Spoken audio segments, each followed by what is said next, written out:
boy. Put the team on his back like a Jansport. Ben 10 with the dribble, drive, handoff, pick and roll, full contact. This is a man sport.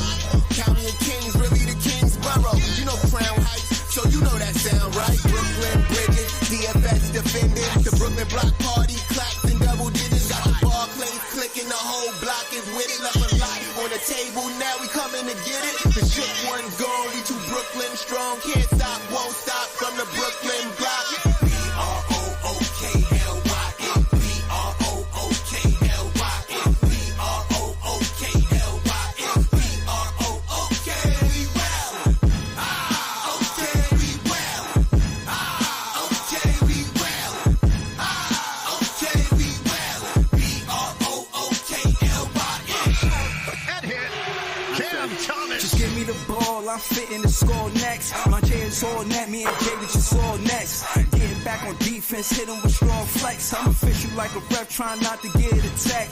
And we go hard on Brooklyn, that's a promise. Watch me like a Cam, cause it's my time. Mitchell, watch me like a Cam, cause it's my time. Switch, they can't guard me, especially side the Barclays. Spin between crosses, I can score with both hands. Midi flawless, and I get to paint like an artist. I'm a Smith, so you should respect my handle. I see the big picture with the Nets like a mantle. In the future, I see us as champs too. And when we do, I'ma do a Brooklyn dance move. The sturdy or Millie rock like a FanDuel. That's a bet like my parlay on FanDuel. B-R-O-O-K-L-Y-N, B-R-O-O-K-L-Y-N, B-R-O-O-K-L-Y-N.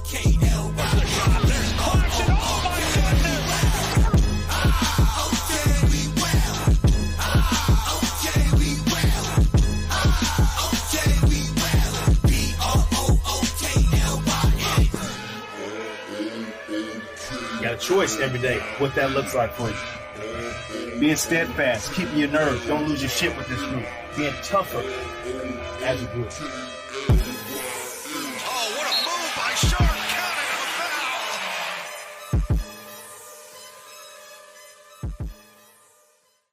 B-R-O-O-K-L-Y-N, B-R-O-O-K-L-Y-N, B-R-O-O-K-L-Y-N, B-R-O-O-K, we well. Okay, we well. Okay, we well. Okay, we well. B-R-O-O-K-L-Y-N. Back in the day, J Kidd was the man, boy. Put the team on his back like a Jansport. Ben 10 with the dribble, drive, handoff, pick and roll, full contact. This is a man sport.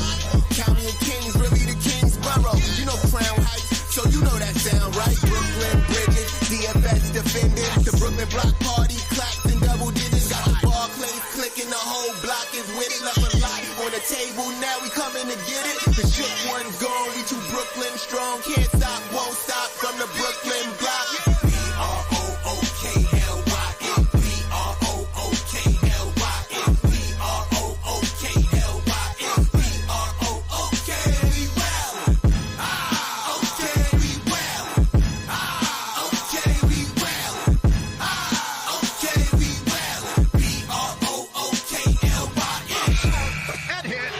Cam Thomas. Just give me the ball, I'm fitting to score next. My J is all net, me and David just all next. Getting back on defense, hit him with strong flex. I'm official like a ref, trying not to get attacked. And we go hard on Brooklyn, that's a promise. Watch me like a Cam, cause it's my time. Mitchell, watch me like a Cam, cause it's my time. Switch, they can't guard me, especially side the Barclays. Spin between crosses, I can score with both hands. Midi flawless, and I get to paint like an artist. I'm a Smith, so you should respect my handle. I see the big picture with the Nets like a mantle. In the future, I see us as champs too. And when we do, I'ma do a Brooklyn dance move. The sturdy or Millie rock like a FanDuel. That's a bet like my parlay on FanDuel. B-R-O-O-K-L-Y-N, B-R-O-O-K-L-Y-N, B-R-O-O-K-L-Y-N.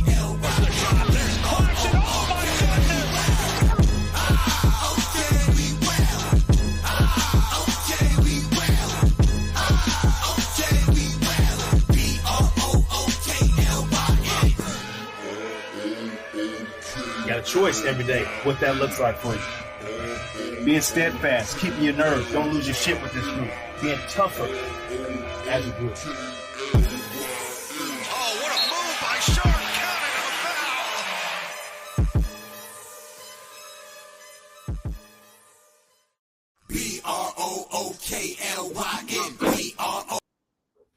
Yo, it's Big Fan Breezy with the Brooklyn Nets vlog. Shout out to everybody on the pull up. Oh man, this is gonna be an interesting show. I looked at Twitter and fans are divided. You know, some fans feel like, why are you acting like that? He can't chill with his friends and make commercials. And then other fans is like, these are telltale signs that he don't want to play with the Nets. That he wants to play with the Knicks. I mean, I want to hear you guys' opinion. Y'all know I'm fitting to throw the link in the chat. And I want to hear y'all opinion. You got Iceman on Twitter glazing for him. You know what I mean? Like, Iceman, what's good? Shout out to John in the building. Shout out to A-Train. I spoke to Nets Press. He said he'll be back. Yeah, man, the show earlier was fire, and he actually was the one that broke the news about Mikal Bridges. I guess he was looking at it and he seen it, and we started discussing it right there live while it was happening. But I'm gonna get my thoughts out first. I'll say a few things about it. No matter how skilled and talented you are, passion and camaraderie and being a great teammate helps you be a better player in the NBA. Case in point is being mentally checked in. You gotta be mentally checked in. You can't be. Yo, hold on, Wally. I sent you the link, Wally, because I wanted to start the show with Wally because Wally was one of the strongest supporters of Mikal Bridges. So much so she gave that man good luck. When I say she gave that man good luck, Mikal Bridges was putting up buckets when she went to the game. I said, wow, you need to be at every game. She said, no, I can't be at every game, Breezy. But if Mikal Bridges is gonna play like that when Wally's at the game, what is he gonna be wearing next season, Wally? I gotta wait for Wally to get up here, man. And I'm gonna need everybody that pull up here. I'm gonna need y'all to put y'all links in the chat. Not Leaf and not This Is JTV, but Iceman, and everybody else that be on the panel. I want to start being able to, y'all helping me build my page, so I want to help y'all, as well, grow y'all following. I'm gonna have the y'all handle scrolling across the bottom where you see it say share the screen, and we gonna get it, man. Nets fans is the best fans, and that pretty much sums it up. About to get to these comments. Then I'm about to open up the chat. Shout to your Iceman. Shout to Leaf. Shout to A-Train. Shout to John. Shout to Wally. John says, listen, Mikal Bridges is allowed to be friends with who he wants to be. But deleting the Josh Hart stuff on Twitter X is bad for him because what are you hiding? And a lie detectors stuff is weird. Exactly, John. I want to hear from you guys. I wanted Wally to go first, but maybe she's busy right now. Maybe she's busy. We'll just put everything on halt when she does actually pull up. And again, she is one of the biggest Mikal Bridges supporters out here. She said, I know I had to go off today. She said, hold on, I'm coming now. I'm waiting for you, Wally. We gonna pull up Wally tweets. Again, I follow her on Twitter. She's one of my favorite fans to follow. Not to mention she easy on the eyes. Shout out to Wally. But yeah, let's see if she got some tweets on the matter. Oh, she got some Donovan Mitchell stuff. Yo, her page is lit, yo. I need to go follow Wally. on Twitter. I don't know what he's talking about exactly. Me personally, I don't see him doing anything off the court with his not his Nets teammates. I haven't seen him with Cam. Only time I seen him with Cam Johnson is when he got that bag. When he got the bag, I seen them together that once. Come on, man. Are you supposed to be the teammate candidate?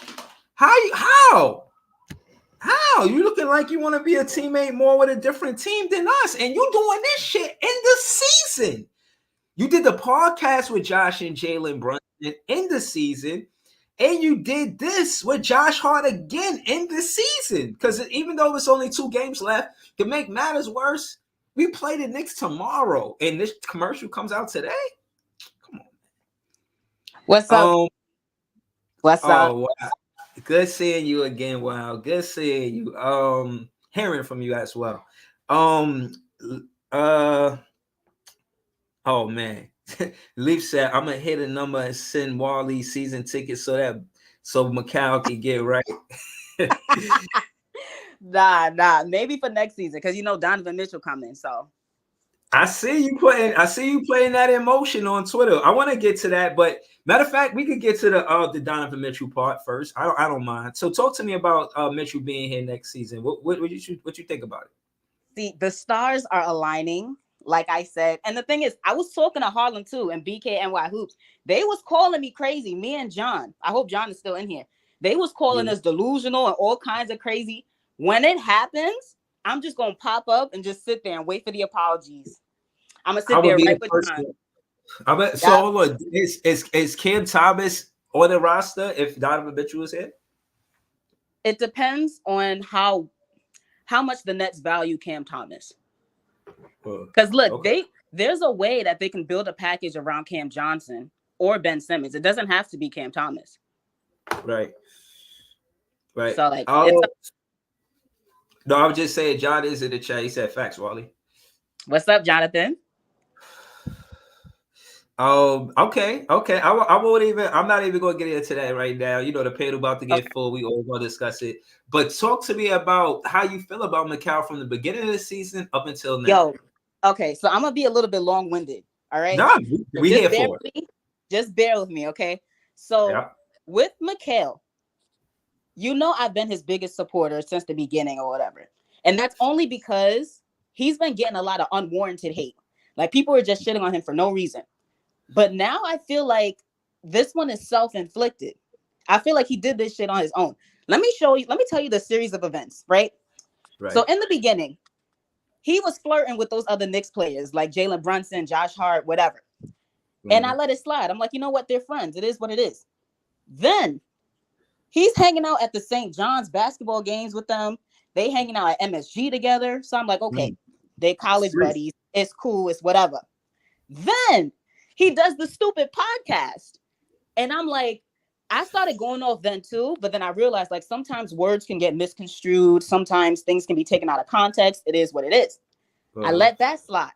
And now today, the commercial was actually the first thing that I saw when I logged onto Twitter. Wow. And in the commercial, he said it himself that he don't like the Roommates podcast because he knew that they were frying him on Twitter because of it. And that's when I realized, you know what? I think Mikal Bridges knows what he's doing. And he knows that Nets fans don't really rock with, because the thing is, Mikal Bridges, yesterday, he had to publicly apologize to the fan base for the bad season, right? Yep. So in what world would you think it's okay to then in turn go post a commercial with Josh Hart, who's been shitting on Nets fans since the beginning of the season?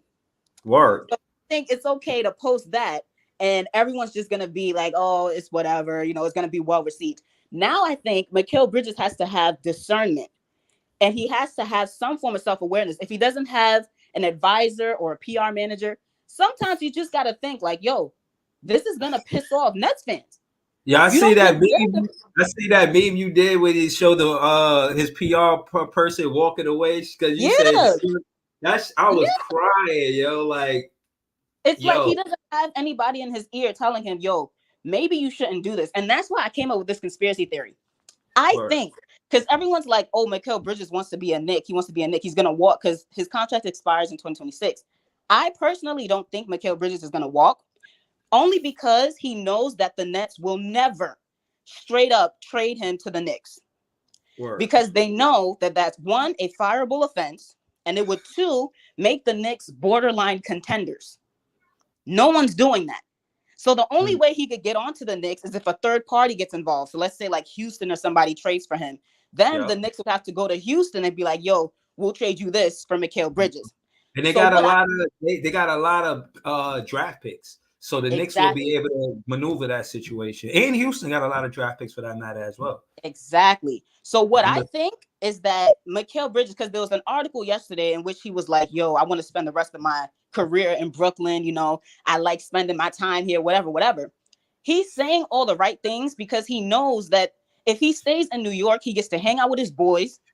He's getting paid like a superstar on the Nets. He knows that if he walks in 2026, he's going to have to take a pay cut to play with Jalen Brunson and Josh Hart. He's not going to do that. If you stay on Brooklyn, they'll treat you like a star. You're going to make the bag. And then on top of that, you really have no expectations because if Donovan Mitchell comes, they're just going to push him back to his original position anyway. So I think Mikal Bridges is just chilling right now. He's like, look, I get to hang out with my friends. I don't give a fuck what y'all think. That's where his head is at.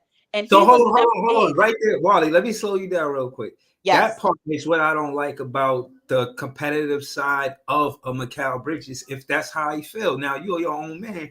You could say what you want to say and think how you want to think. I'm not saying that. What I am saying is that the Brooklyn fans need a player that cares about winning, wanting to make that championship column go from 0 to 1. At least building on it and the idea of it.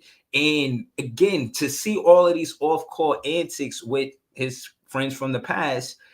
I mean, I thought Cam Johnson was your twin. I ain't seen you off the court with him once, but no, only when he got the bag. I seen y'all together when going to dinner. And after that, I didn't see y'all together. So I don't like that part of it because it's like you spending more time off court with the Knicks players opposed to Cam Johnson. Yep, that's the thing. Mikal Bridges was never made to be in like the New York media spotlight. If you compare like his role on Phoenix, nobody gave a shit what he did on Phoenix because he was what, the third option, fourth option. If Phoenix had a rival team and he was hanging out with niggas on that rival team, nobody would give a shit. But because he's in New York City and there's cameras everywhere, niggas can see what he's doing. And then on top of that, the whole rivalry thing, that's why it's being so blown out of proportion. And I think Mikal Bridges he's not built for this camera shit. Like to be the face of the media or the face of the team. We got to go out and get somebody who is like a Trae Young or like a Donovan Mitchell who will embrace that shit. Yeah. But, hold on. You know how I had to throw that in there like a Cam Thomas. But this again, my thing is somebody said this, I forget where I heard it, but I agree with it because I heard it somewhere else too, that basketball doesn't just start on the court. You know what I'm saying? You got to live the game. There's people who eat, sleep basketball. Everything is about winning the game, playing basketball. You know what I mean? The culture, and that's bigger the culture. And that's what I'm saying. The Brooklyn Nets fans had a culture of playing basketball and loving basketball before the Nets even came to Brooklyn. So we always want to see players that represent loving the game. And we could see that in the effort and how they play the game. And it's easy to say that I see it Cam Thomas and Nic Claxton and players, those two players. But then it's easy to say too, like sometimes I see them mentally checked out too. And what I'm saying is certain things get certain teammates could get other teammates tapped out far as wanting to play with them as a teammate. Not even got nothing to do with skill or talent. Just I want to win with this team, this guy. This my teammate. That's my guy. You know what I'm saying? We're going to do this together. And I see Nic Claxton and Cam Thomas have that bond. Trendon Watford and Cam Thomas have that bond. Daron Sharp and Cam Thomas have that bond. And again, I said all this to bring it back to Mikal Bridges and say that I thought he had that bond with Cam Johnson. So imagine the perspective of Mikal Bridges from a Cam Johnson. Mikal Bridges is supposed to be the OG. Like, yeah, you helped me get the bag. That's how I look at it. You know what I'm saying? I couldn't have got the bag without you. You know what I'm saying? We doing it. Like, let's get it. Let's step up. Let's do what we supposed to do. I seen them even try to run the offense together and try to be like a 1-2 punch, a duo, and it did not work, bro. And I mean, sorry, Wally. And it did not work, Wally. I really feel, and I don't like how it's on again when you look at it from a perspective. When you look at it from the perspective, how Cam Johnson supposed to build a bond and practice and get better with Mikal Bridges when Mikal Bridges' head ain't mentally checked in as a Brooklyn Nets. He mentally checked in as an NBA professional player. You see him play through injuries in the game. He won't come out. He don't want to get injured. He want to keep that streak.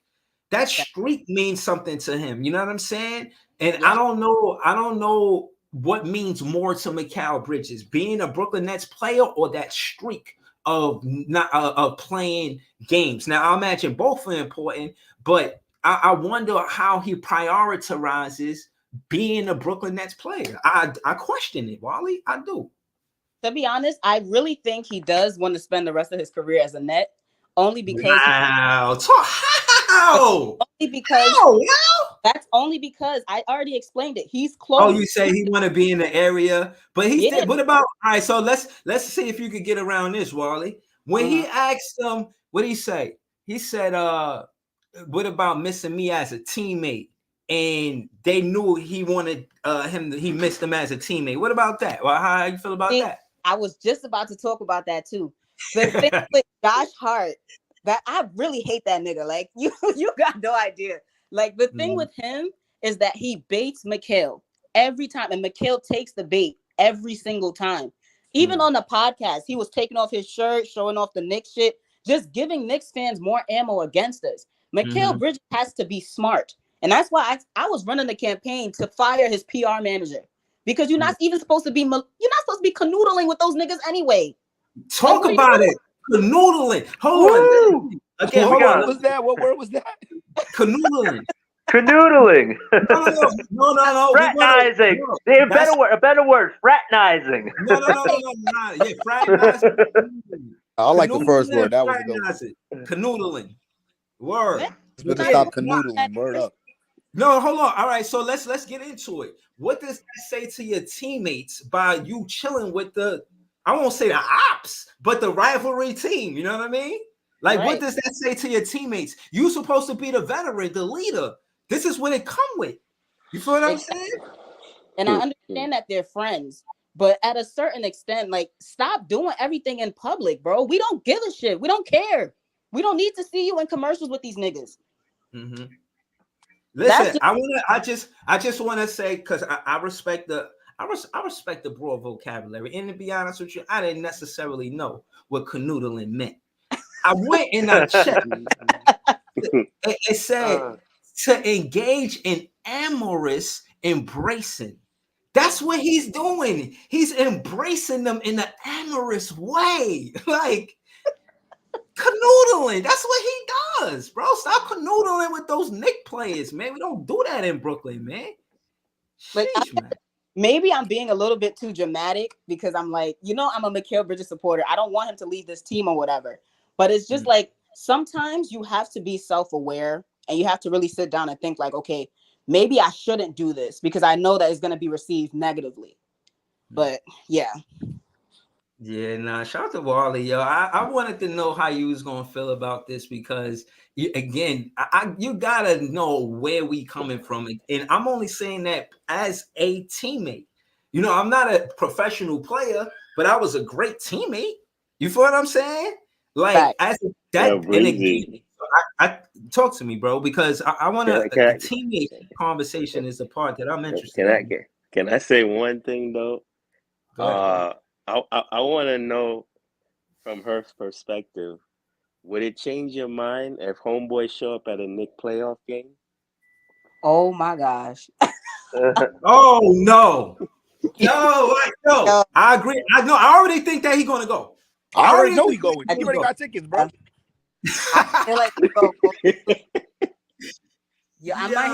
I might have to disown him after that. I don't know. He definitely gonna be canoodling in there, bro. Well, yo, that's the funniest shit in the world. Hold on. All right, so everybody, let's get ready, emotionally prepare our net fan spirit for this to happen. How would y'all feel? We're gonna go to Gat first. How would you feel about Mikal Bridges attending a Knicks playoff game? I mean, it's fucked up, but I ain't gonna lie, it ain't gonna surprise me because, like, you think about it. I seen Mikal Bridges on the Knicks halftime show. Like, that shit didn't make no sense to me. And like, even if he wants to do that, fraternizing, cadoodling, whatever the fuck he's doing over there, at least play ball still. At least let your game transition on the court that you're not checked out. Like, he's completely checked out at this point, bro. He's taking more shots than he takes more shots than points made. He doesn't play no defense on defense. He doesn't not even nowhere near how he played on Phoenix or when he first got here. He's not moving the ball. He doesn't work on his game. You would think he work on his dribble, his passing, or like you said, a 1-2 action with Cam. None of that's happening. So honestly, if that's the attitude he having, then he can get shipped out. And like you said, that was his twin. I thought twin this, twin that, bro. None of that. They don't even got their own handshake. I think, bro. That's how checked out they are. So I don't understand how this nigga's your twin. I got niggas that I see once a year that I'm more close with than he's with this nigga on the bench, bro. To be honest with you. So if you want to go, let that nigga just go, bro. At this point, we can't be like fucking handcuffed to these players, bro. They want to leave, bro. Let them niggas leave, bro. But the problem is, even if he wants to go, they ain't trading him to the Knicks, man. They not trading him there. They might trade his ass to some bum ass team before they trade him to New York. So that little Josh Hart and Jalen Brunson reunion crap, that ain't happening, man. And the little white boy too, the DiVincenzo kid. To hell with DiVincenzo because he's garbage. Nobody knew about him until he was at Golden State. Nah, they love that guy DiVincenzo in the Garden. You bugging? Yeah, nah, they love DiVincenzo. Did you know about him before he was playing with Steph and them boys? Nah, hell no. Okay. Bro, at this point, all right, I hear what you're saying, but you got to realize to the chemistry side of it. Again, when you build a team, and I always, if you hear my content, always talk about chemistry, and you can't just be trading players season after season. And this is why I'm so mad at Mikal Bridges, because he's supposed to be part of that, what we building with. But if he going to do shit like that, how we know you want to be here? Like, again, it's mixed signals. You feel what I'm saying? And as a fan, I want to see you come in. I think we get more of that out of Claxton, Cam Thomas, and Trendon Watford. Like, for real. So I don't again, to role wise, I just don't think he's the guy that wants to be the leader of the team. He want to be on the team, but they ain't trying to be the face of the franchise. You feel me? But I think Cam Thomas could be the face of the franchise. I don't see Donovan Mitchell like. Nah, man, big coming here and we building with him for what? Why he like in the 9th year of his career? Now you want to build? You trying to do that with Utah? You needed a team to be somewhat established when you got to Cleveland. He wouldn't have went there if he ain't had the same defense in the front court because he don't. You know what I mean? He good on defense, but that's because his IQ and he know he could do certain stuff because of the players that got his back on the defensive side of the ball. This is what I'm saying, bro. Like. I don't know, man. When you look at the productivity, just don't know names. You look at the money they make and the productivity, bro. I mean, everybody, listen. That shit, you don't know their names. You don't know to be a fan of who they are. You just know what the box scores say, and you look at how much you paying them. What Cam Thomas is putting up, we know he could put up, bro. You know how much they paying those type of guys, and we got Ben Simmons on the books. How we moving around? Breezy, can I chime in here? It's important that you brought up Ben Simmons because I don't know if you all saw the morning news about all these New York sources, but Ben Simmons is coming back. He's gotten that 500th chance again. And quite honestly, this is the headline for this summer, and Wally probably agree with me. It's Donovan Mitchell or bust. This is where it's come to now because now that you got Ben Simmons coming back, making an easy $40 million, and if you re-sign Claxton, we're back to the same Ben Simmons and Claxton can't work together on the court fiasco, and that is a huge offensive hole for this team. So if they don't get Donovan Mitchell, it's Cam Thomas doing all the offensive carrying next season, and this team is going to be where it was this season. So, Sean Marks, you got Cam Thomas on the team even if Donovan Mitchell comes to the team. Well, let's look at this. I would rather look at Dorian Finney-Smith and Johnson as trade options. Here's the thing. I don't Currently see that happening. No, but here's the thing, though. Currently constructed, Dorian and Johnson don't fit what we need right now. And if you're looking for salary to match Donovan Mitchell's, those two guys match that. I mean, I would try to look at everything I could trade before Thomas, but if Thomas is the only piece, let then me tell you, Cleveland ain't taking no Cam Johnson and Dorian Finney-Smith. The first person they asking for, Cam Thomas. And I'm gonna say this: they may not take Cam Thomas either. Ben and Donovan can't be on the same roster. Period. Because of their rookie contract got extended, it doesn't allow them to be on the same roster. So one of them has to be off. They have to let go Ben Simmons because they both got rookie contract extensions. That's why. Hold on. Somebody listen to an action movie in the background? Nah. That's I think my granddad got someone on the phone or something. If that's what you get, this headphones pick up any damn thing. But what I was about to say was and as far as the Donovan Mitchell trade, because here's the one thing that we know. The Cavaliers are gonna offer that nigga a deal this offseason. If he say no, then they gonna look to move him before the season starts. That's the one thing that we know. That's the one thing that we can all depend on. Now, whether we should get involved in that or not, that's gonna be up to that dumbass front office that we had, obviously. But I agree with what was the dude Nets Press was saying earlier. Dylan was like, "Yo, come on, bro. We had how many coaches in the last couple of seasons? Like how many different rosters in the last couple of seasons? Can we actually stick to some fucking script out here, bro? Like for real, bro. Like, yo, did y'all not see Clowney last night on some Wimby shit? He had 7 fucking blocks. Like, come on, man. Like, what are we doing, bro? Like, well, I don't even think we had anything close to him at the power forward position since Kenyon Martin.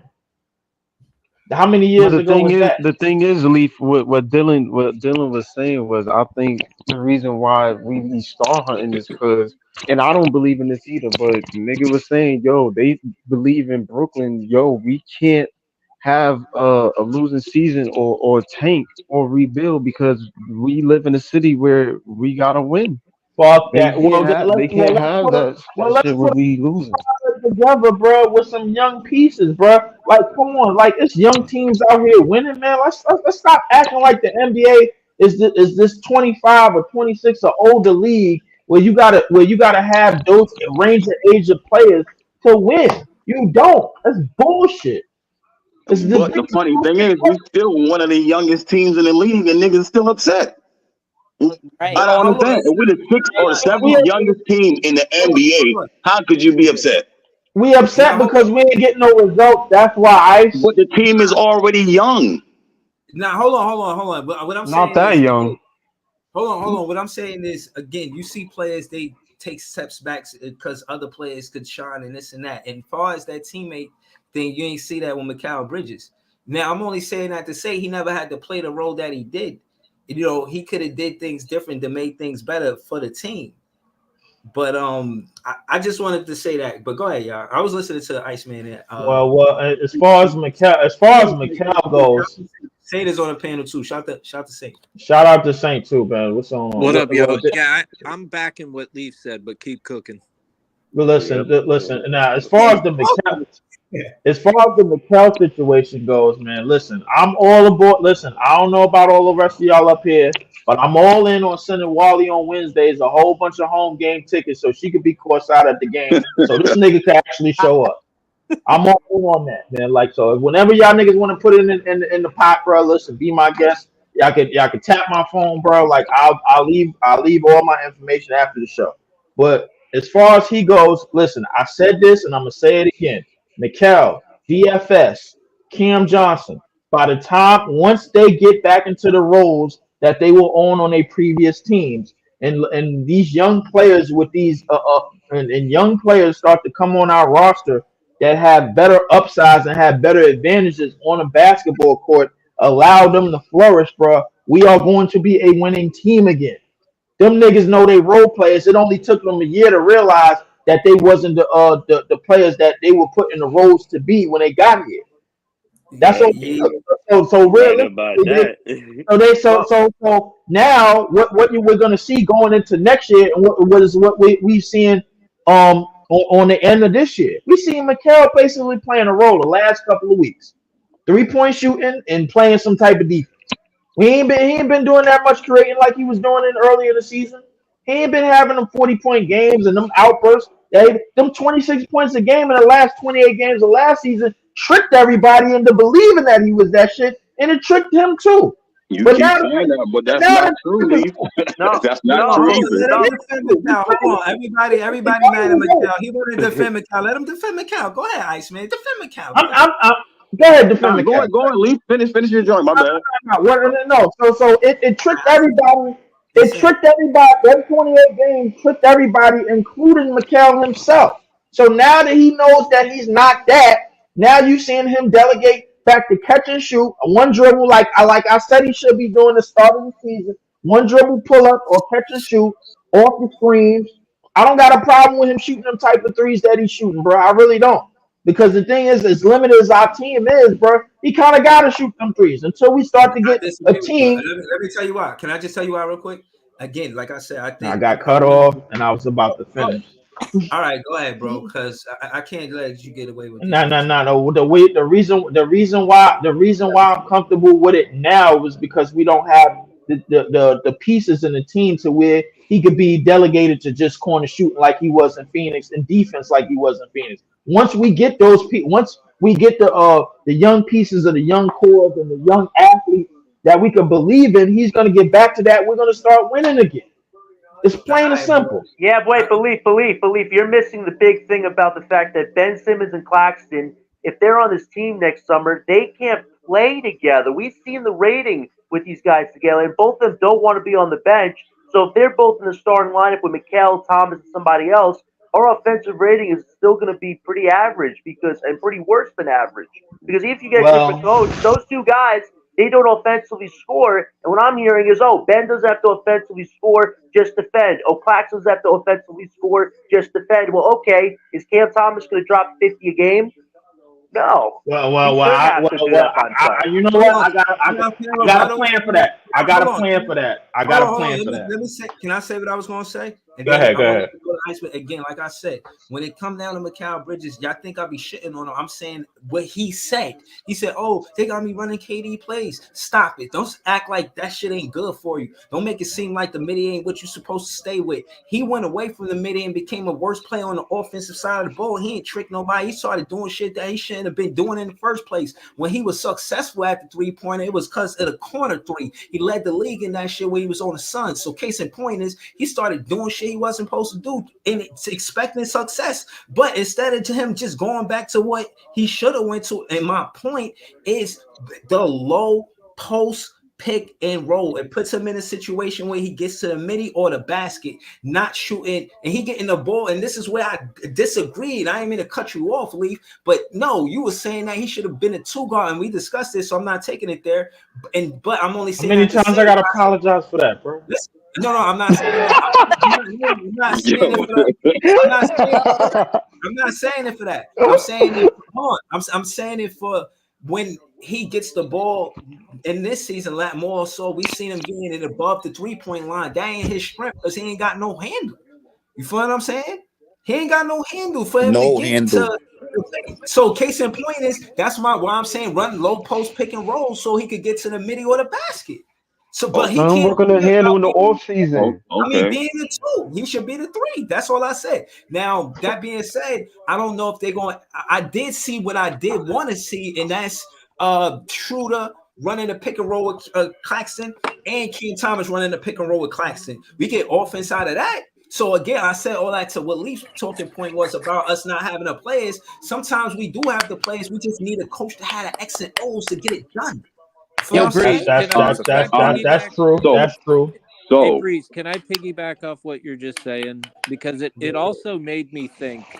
Remember when everybody was going down when KD and Kyrie were here? We really had nobody to run the ball, and KD had to handle the ball quite a bit. And for a while there, it was pretty nasty. Right. You ever notice that happens to more than one player on this team? And the point that I bring that up to is part of the problem has been the system and how the current GM has fit. Why do you put me all Yo, up there? somebody opening a bag of mustard? I don't know what happened. That's funny. No, like seriously, bro. Like at the same time, though, like a lot of these players are victim of what Sean Marks has put out there as far as coaching and the system that's been run, and the lack of key players throughout the seasons, and that's part of it. I'm not trying to post bail for Mikal, but it's like like we know what type of player he can be. It's just like dude was set up for failure in so many ways, and then he's having the worst for whatever reason. He's having the shitty season he is. Then on top of that, you throw in all these moments that are just making them look like shit. That, like, let's be honest. Imagine if the Nets and the Knicks were almost equal in how they play. Like, they skill-wise, like, they were competitive, and it was like they were even almost. Some of this shit probably wouldn't be as bad. And in fact, it would probably be funny as shit.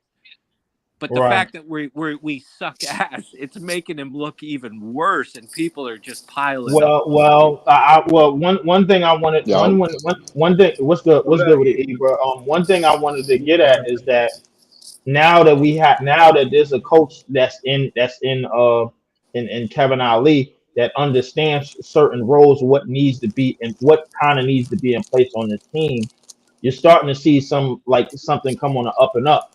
Yep. Listen.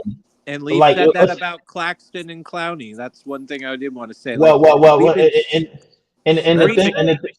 thing about the young pieces on this team, when you see this type of upside that Noah Clowney has, man, like we ain't even mentioning Cam Thomas. Cam Thomas, that's already stamped. That's already a stamp on our books, bro. Like, boom, we got that cleared out the way.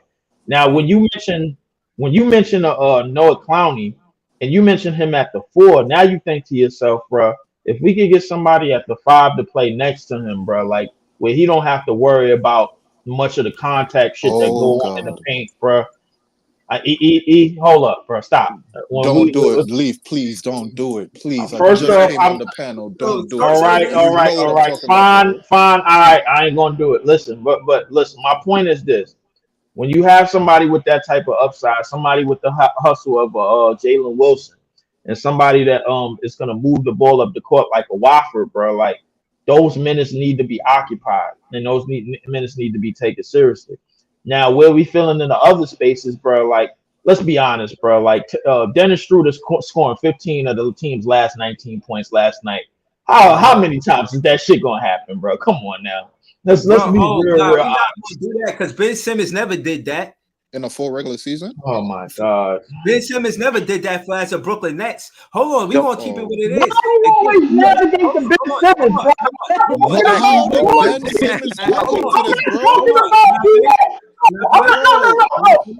Nah, you see, I gotta let leave. No, wait a second. Hold up. Go on, bro. Wait, You wait a second, bro. I only said that, bro, because the point guard position in the future is something that we need to recognize, that we need to get better at, because Dennis Schroeder is getting older. He's already 30-something years old. Breezy, What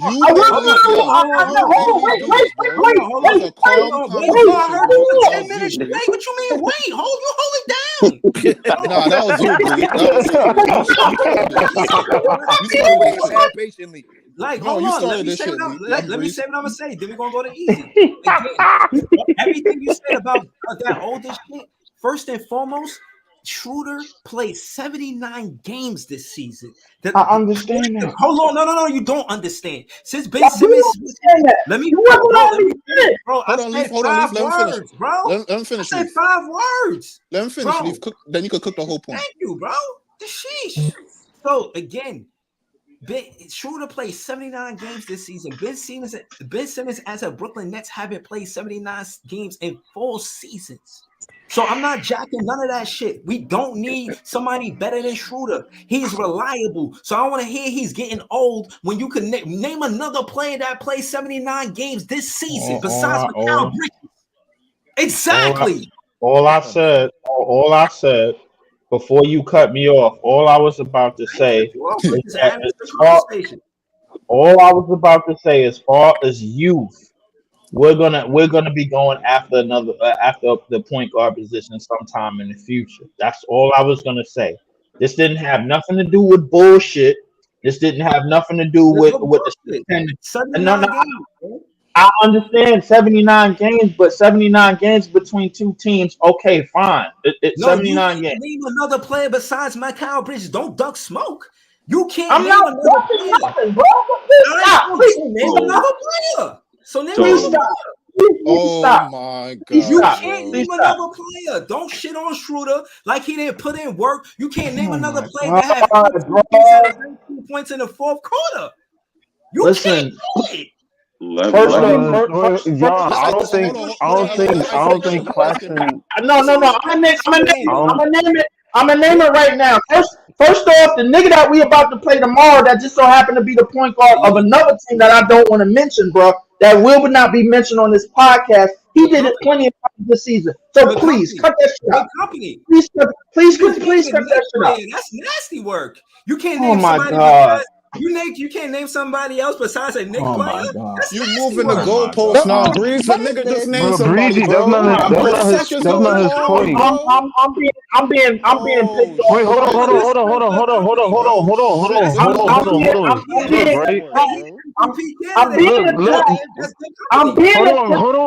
on. Leaf, I got you. What Leaf is trying to say is what Schroeder is he's not arguing the games played. Like, obviously he's done more than Ben. But what he's saying is if we're going the route of you, or if we're going the route of building around, I don't know if we trade for Donovan. I don't know. But hypothetically, if we was going the route of youth, Dennis Schroeder does not fit that. In terms of what he brings to the team, yeah, obviously he brings more than Ben. But you will have to bring in somebody at that point guard position, one who's taller, two who can possibly, and as much as I love Dennis Schroeder, there's times where he does dig that shit on the court too. Where niggas is open and he fails to find them. Yeah, So wait, can I say this? Even though y'all right about Schroeder, I just want to let y'all know how accurate y'all are. He's 30 years old, so it's not like he's 36. So he's 30, all right? And players don't be breaking down at 30, maybe 32 or 33, but not 30. He was just in FIBA basketball, just like Mikal Bridges and Cam Johnson, and still played the way that he played. He's not an injury-prone player in the Brooklyn Nets are known for having. He's not a starting point guard, bro. But he had someone you bring in though when I can talk. You know bro. Wait, Breezy, wait. I'm just gonna say one thing. I'm saying why he should stay in Brooklyn Nets. Real quick, you know what this sound like? This sound like a shorty that never got flued out. And she finally got flued out, and it's like, oh my God, this is something new. This is something crazy. Like, all I did was take you to Miami, baby. We didn't even go out the country. We didn't go out the country. Easy, peep game. Listen, easy. That's a wild correlation, but I don't think Breezy understands what he's trying to say. Wait, Breezy. Y'all fell in love with Dennis Schroeder because y'all had Ben the whole season. I don't give a fuck. They both like it's not, yo, bro. Are we really debating trash and trash? Nah. You wait,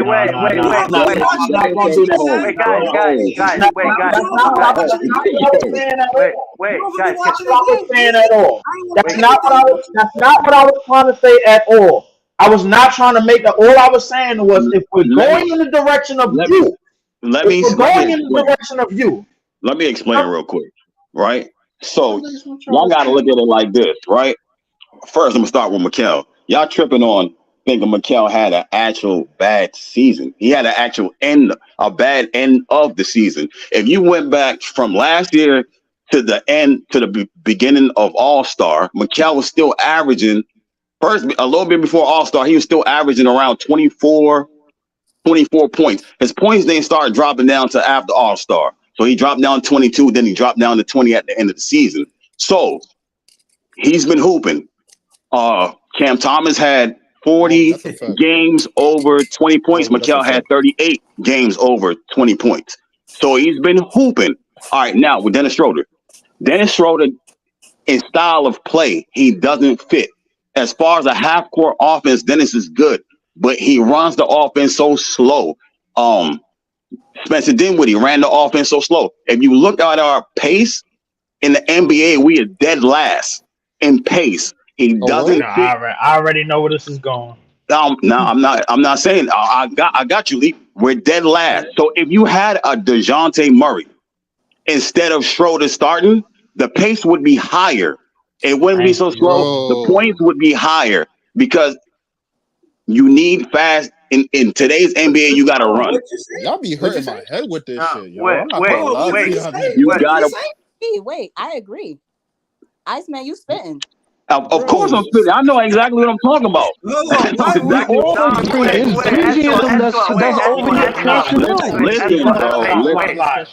Eskimo, you're forgetting this one thing though, and this is what I like about Dennis Schroeder this season. He's been the ultimate competitor for this team. Like, he's made his minutes count, whether he's having a good night or bad night. He's been a vocal leader for this team, and I'll say that's not what we arguing, though, John. Wait, bro. Here's what you're not mentioning though. He's actually helped the young guys like Clowney, Wilson, Wofford actually get their minutes and help keep their confidence afloat. We're not arguing that. We're just talking about better fit. Yeah, I know, but here's the thing though. We're talking about leadership. We have no leadership on this team right now. We got leadership.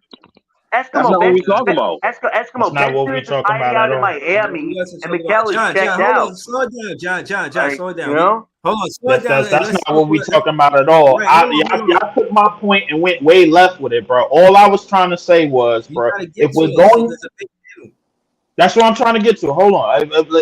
All I was trying to say was, bro, if we're going in the direction of youth, years down, like as these years go by, bro, like Dennis Schroeder, I appreciate what Dennis Schroeder, DFS, everybody, all of the vets are doing for the young players and helping them along. But at some point, we're going to have to acknowledge that point guard position, whether it's getting somebody out of the draft or whether it's Cam Thomas being in that spot. At some point, we're going to have to acknowledge that somebody on the team is going to someday take up the reins of what Dennis Schroeder is getting is pushing forward on his team. Because since he's been here and since whatchamacallit has been since Kevin Ali has been coach of this team, bro, like things are going on the up and up as far as giving the young players a lot more confidence than what they had when we had that beanhead ass nigga as the head coach, bro. Before the goddamn trade deadline. That's all I was going to say. But to your point, hold on. What age are y'all talking about when y'all say young? Because Schroeder is the oldest. And hold on, I'm gonna say this. Under 23 or 23 is 23 under 28. Yeah, I'll say under 28. Before your primes young, and he's the one player that's not young, so that is a strength that we have. I understand that, but bro, we young. But to Lee's point, look. At some point, Cam Thomas is either going to have to run the point guard of this team, or we're going to have to get a tall nigga like Wofford or somebody to run the point guard at some point, bro. But to your point, they was already looking at DeJounte. That's what I'm trying to say. They was already looking at the point guard position.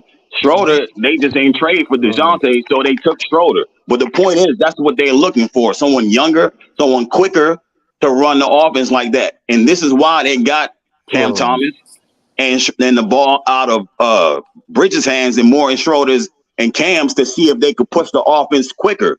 And they can't do it. So they're going to be looking for somebody else. Can I ask a question? Can I ask a point guard?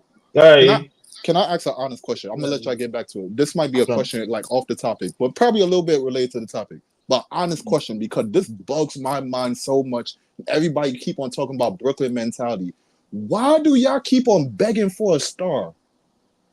Because it's not about begging for a star. It's begging for. I'm telling you, Leaf. No. It sounds like begging. No. He is not. No, he is not a star.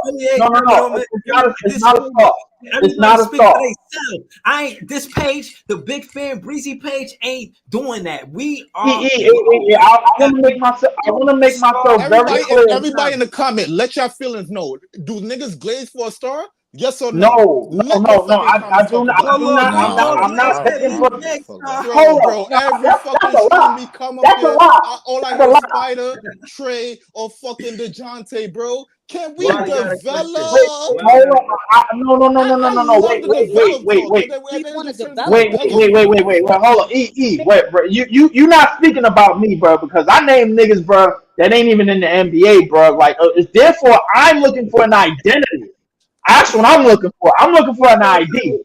I'm looking for an ID. That's what I'm looking for. I'm not looking for a star. I'm looking for an ID and a system to run that we can run. If you listen to my podcast, and when the night that they started, the last game when we started Claxton, Clowney, bro, I said that listen, Kevin Ali is looking for a system and an ID that can be ran for this team, bro. That represents that could bring out the best out of these players that we have, specifically the young players. Because if you look at how when Wilson, Wofford, Clowney is on the court, what do you have? Them niggas play with energy. They play like they want to be out there. They fighting for every hustle play. They fighting for every rebound. They running back. Even though they don't know half of the shit that they really doing quite yet, because they just got in the NBA, everything else is going to be systematic that they learn over the years. So I'm looking for a fucking ID. That's what I'm looking for. Leaf, can I jump in here? See, go, woman. Continue to preach about a youth and the young roster. There's 13 guys on this roster. How many young guys do you want? Because you also need to have veterans on the team. If you don't have veterans, that's how you have teams like Houston and teams that are very undisciplined. You cannot develop 13 guys. Right. But here's the thing, Wally. Like every team get young players every year. It's called the draft. So the thing is like you going well. In our case for this year, that's not the case. Basically, our draft pick this year is Dariq Whitehead. I admit that, but yeah. So Jalen Wilson, Jalen Wilson is playing. So the Dariq Whitehead for this upcoming draft is basically our rookie. Is basically our rookie. Because he missed the whole season. But Lee, if we had our own pick, we wouldn't be looking at Jalen Wilson. You know that. We wouldn't even give a fuck about this nigga if we had our own picks. I'm not gonna say that, because the thing is, the roster is the roster. That like if we had our own picks, we would trying to shop people. I mean, maybe. Listen, that might be the case. But if we had one pick, it depends on what that one pick is. If that one pick is a top 10 pick in this draft, would we be trying to shop people in this draft? I don't know about that, because a lot of people don't want the picks in this draft to begin with. Bro, like listen, it's a player in this draft that's a 2-time player of the year, bro. They calling him a 2nd round pick. That's how crazy this draft is. We don't even know who the first or second. We don't even know the 30 niggas that's gonna be picked before him. We don't know their names or nothing. So the reality, bro, the reality that I'm talking about is as good as we are at 2nd round picks and late 1st round picks, middle of the pack type picks, these are the players that you're going to bring in that's still going to learn, just like Cam Thomas, just like Claxton, just like Jared Allen was learning when they had to wait their turn to get into the lineup. You know what I'm saying? So if we got the veterans that's teaching, that's helping the Cam Thomases now, the Nic Claxtons now, and all the young players that's getting a run now, the other young players is going to be part of that timeline as they come in too. It's more going to be like a pay it forward type of thing. It's like think of it like old school quarterbacks in the NFL when they had to sit behind veterans for like 3 years and shit. Think of it like that. It's that type of formula. No, and that's what I think that we got going. But football is a little bit different than basketball, Leaf. If I'm putting a young talent on the bench for that much time, I'm decreasing his value, because talent in the NBA if they're good, you have to put them out there, because if you show them off at 21, now you're gonna compare them to like 3-year players or players at that level. You popping out, you better be really good, bro. You better be on some next type of Like if I gotta compare it to NFL, he gotta be Justin Herbert, Patrick Mahomes first year type shit. Like, that's what you gotta pop out with. But Eve, I'm only delegating it to our case because look how long it took for us to play Cam Thomas for 30-something minutes. Look how long. But we all acknowledge everybody. But Leaf, you acknowledge. I do the same shit, and Jared Allen went through the same shit. Did they not? Hold on, Leaf. You acknowledge. I acknowledge. Everybody on this panel acknowledge. Even years before, we acknowledge that was a dumb move and damn near fireable offense. I mean, it was what it was. But listen, how often does a player like a player that's coming out of college, bro, leading the SEC and scoring, get to sit behind Katie and Kyrie and get to learn from their tutelage and get to see them and get to pick their brain about things in practice and shit. No, how often does that happen? I agree, Leaf. I agree with you, but icing this guy and put him in the doghouse for something that we can't even really figure out what he did is crazy. That's close to a fireable offense. I already spoke about what he did is what he couldn't do, and how long it took him to do that. You don't ice him though, Eskimo. You don't ice him though. You ice. You basically treated him like how Spo treated Duncan Robinson, except you came when Spo needed him. He came back a little bit before the finals. You started panicking because your job was on the line, and you're like, "All right, let me just use this nigga now." Yeah, but I think Cam Thomas wasn't on the court because I guess honestly I think he wasn't on the court because he wasn't playing defense. No, he wasn't on the court because we had a beanhead ass head coach. That's right. We had Jacques Vaughn, but what I'm saying is Cam Thomas can score. Cam Thomas can score, but I think I agree with what he's saying that you had to put him on the court. Eventually, you had to, but I think his growth wasn't being developed because he wasn't playing defense. But now that he's on the court, he's becoming better. So it's like I don't know how you say it, a win-win He wasn't situation. the Cam Thomas that he is now. No, right. So you telling me that? I can't take bittersweet though, bro. I cannot take bittersweet, bro. I can't take a bittersweet victory. I gotta jump in here because what you're seeing is a complete, again, back to dysfunction of the organization. You clearly saw them head into this season with Mikal being that number one. Things were going to move around him, and that shit told you everything. And clearly, I don't. It was supposed to be moved around. Somebody else. Hold on, let me finish. That's what it was. Let me finish. Like clearly, you could tell they went into this season with Cam Thomas not being a center of their attention. Let's just put it that way. And clearly, his play above everybody else is completely shattered whatever their game plan was. And you've watched Mikal to continue to spiral. So it's like there is a huge part of this where, yeah, they definitely screwed over his development. And it's like, yeah, to some degree, the part that people have a big issue with is when we did have the big three and we had the stars. And yes, I'm glad he got it to learn from those guys and soak in whatever he did.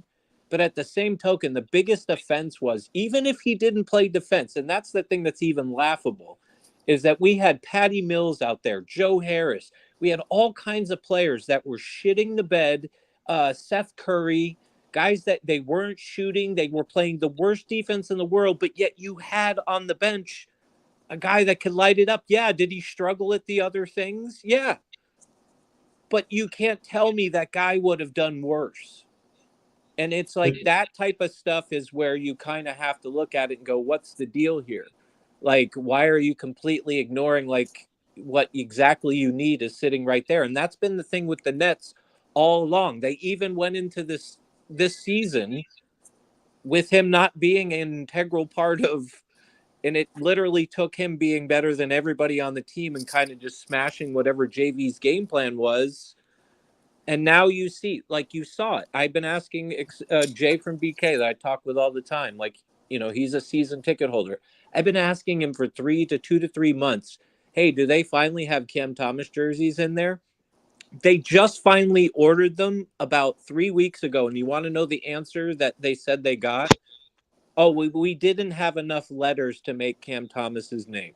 Oh shit! All right, that's nasty work right there. So That's so nasty my work. point That's beyond nasty my work right point there. That's being beyond. is my point being is they're like up and down just mishandling of not just Cam Thomas but other players, and constantly like, so this whole thing They're that not like, even doing good marketing schemes. Like that's a no, bad marketing they're scheme. just starting. If you've been if you, I don't know if what people pay attention to as Nets fans, but if you've been paying attention lately, it's been full court. Like now he's there, he's like, but they've been, through the worst of it, they're posting, and that's the other thing. A lot of the content they make does take time to make, so Okay. it also has the worst timing as well. So that means they got a bad content creation team then. That's what it means. I'm also going to give them a little break this year. Like I've kind of had, just like, I'm not putting a lot on players this year because of how bad the organization failed. But it's like, imagine being a PR person for the Nets. And you also got to understand, I also know this from behind the scenes, talking with people that have worked there, people that are there now, and people that have been fired. I don't think you realize how much they control every aspect. They are one of the most controlling groups in the NBA. I know somebody that got fired for just posting a picture of her and a friend on a team trip. Wasn't players in it, wasn't like doing anything. Like, person literally got fired for just posting a picture of her and her friend while she was on a trip. So there's Did she a put the lot location that in there? Because if you put the location in there, that's a fireable offense. No, it wasn't like that at all. I saw it. The whole point of what I'm saying. My fault. You can keep on going. There's a lot of things that have just not been okay, and how rookies have been handled, how coaching said everything. And it's like, we cannot, like, my biggest thing, that's why I don't really, why people get mad at me for posting bail for Mikal this year or other things. It's like, I can't really look at this team and go and put it on the players, because we just heard all this shit that it was the Stars' fault, it was this, it was that. Well, guess what? This was your season to shine, to show us, like, owner and GM, that you guys were, like you said it. Oh, I stand behind it. Well, guess what? You guys just shit the bed. No, well, what they did, what they did was they what it made it look like is that they was A1 pissed off at KD and Kyrie, to the point where they said, yo, F y'all, we taking our franchise back on you and we're gonna do it our way. And I guess that way means like, yo, yeah, their way sucks ass. Yeah, it really does. I mean, listen, we could say that based off this year that we had, but if we we go, can say that based off other things too. we can't say that based off of other things. But in terms of basketball, in terms of just the record, try going 5 straight seasons like somebody, like some other franchise that we know, with 50 losses, 50 straight losses in 5 straight seasons. And I don't think we've had near that since we even been in Brooklyn. So the thing is, not even close. The reality is, bro, like, shit was bad, but it could get a whole lot worse. Claude, bro. Claude, just to remind you, bro, we was in the play out, bro. Like, JB left was in the play out. And when he left, bro. So please. But the thing I don't understand, fellas, is this. The owner or the GM, I don't give a damn who it is, came out, made a big fuss when Kyrie posted that nonsense last year. You heard him come out, say what he said, but we have a bad season. You don't hear a damn thing from him. Right. Why is that? Then you put Mikal out there to say, oh, we're sorry. Oh, we had a bad season. You throwing him out there to the Wolves. When he said that? And facts. Oh, that was the other day, dude. Yeah, what do you? That was the other day. Let me ask you a question. Why isn't the GM or the owner coming out and saying that? Facts. Because I mean, they're not trying to take those shots. They're not trying to take those shots. Of course, they gotta save face and they gotta protect everything. You know what I'm saying? Like, that's the same shit that the Ronsdorf did with the Bulls. When he was trying to tank, and Jordan was like, "Yo, I'm ready to come back. Fuck that. We going to the playoffs." I just find it funny how vocal they were last season and this season. Fucking, they're crickets. Just silence. You don't hear a peep from them. As soon as Kyrie, Well, what do you want them to Well, say? I can tell you that. I can tell you why that is. Say this, and the reason why I want them to say something, if you're gonna, as an owner, come out and literally say, like during that time when we all knew it was stars versus the front office, and not too long after, KD had said, "Hey, I'll come back, fire them." So like he made a vocal and loud statement saying, "I'm choosing my coaching staff and my office, like front office, basically over the stars." And was real vocal during that time about standing up and shipping off. And then you had Sean Marks, the mouthpiece, telling you how everything was going to be awesome, and then it shit the bed this season. And where reality, there's a Who that talking reality right to now? that. Who that talking right That's now? Saint. Who That's said Saint that? right there. That's Yo, Saint. Saint. Saint. Go There's a ahead. reality. There's a reality to this. The reality is that after we went on after we went on the 18 games that we went on the streak that we went on. Kyrie Irving was looking for his money after that, bro. Like he wasn't getting the extension that he was looking for. So all right, get me up out of here. Da da da da da da. We all know that KD was going to be alongside with him getting up out of here as well, because KD is the reason why of course. Kyrie came to. So we already know nasty. They were real nasty when they left, and Joe Tsai, and they were all very vocal about the future. And I stand behind this. So now, come fast forward to this season. This whole season is their issue, not the players. Because they moved them. Because they moved them. I understand that, but the thing is, it's not like the Clippers situation where they got a new owner and they just said, all right, we just gonna throw money just because I can, because like let's just throw money, bro. Like if y'all win a championship, that's on y'all. I think that's personally what we should have did, but that's not what they didn't do. The anti joint, whatever. All of that other stuff, bro. Like that probably do a monkey wrench in it and everything. But we got to remember that stuff happened before we went on a 12-game winning streak. When we went on a 12-game winning streak, I thought we was getting back to basketball. And we was getting all of the off-court stuff out of the way, and then out of nowhere, Kyrie knocking on the door like, "Hey, who's on? Hey, can I get my money? Y'all paying? Nah, we not paying, man. We don't trust you like that. All right, cool. Can I get traded? All right, cool. So I can't fault a man for getting his money though, or being a no, I can't front on that, but I did hear something interesting. I did hear that Kyrie was one of the most bipolar people. So somebody earlier said Hey, do you guys know? I mean, everybody has a different opinion on him. Breezy knows what. But do you guys? I'm really good friends with Scoop at Scoop B, and okay. He has a very good connection to Kyrie and Kyrie's camp, and he wasn't really like, what's his name? Chris Haynes. Like the way their camp moves sometimes is weird. And they kind of pick and choose who they want to kind of push their narrative at that time. And it just happened to be Haynes out in LA, like Chris Haynes. But the thing was, the biggest issue, the thing with Kyrie, and it's like you look at it, it really was the reporting of the contract. Because there were so many different reports of what the contract actually was. And that's the part, like, depending on what you believe, that was like ultimate, like, dude just wanted to get paid. And it's like the fact that all the other shit at the end, it kind of got to a point where it felt like, regardless of how you feel about Kyrie, it got down to a part of like really, like, I know, like, whether you agree he messed up or not, it was just like some of the stuff that they were asking him and how they were asking him to do it, coupled with the first offer of the contract, it was nasty. You ain't lying.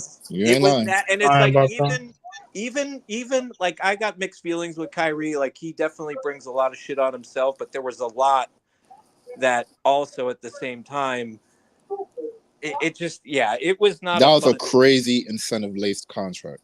Oh yeah, it with, was. But small Kyrie didn't get his years. max from the. He said Kyrie didn't even get his max from the Mavs. I'm not a Kyrie fanboy. If anybody knows me, they know I've had just as much. But like, I mean, listen, Kyrie was going to have to go to Dallas and just be a saint, which is what he's been. But he's also been balling out. It just sucks to little things could have changed the direction, but That's a fact. I mean, but at the same time, I think a whole lot of things, egos got in the way, a whole bunch of other stuff. Because you don't offer a contract like that with all of those incentives and all of those restrictions or whatever, and without ego getting in the way. well, Or and you I think mean, let's be honest. Like Kyrie did bring that upon himself a little bit.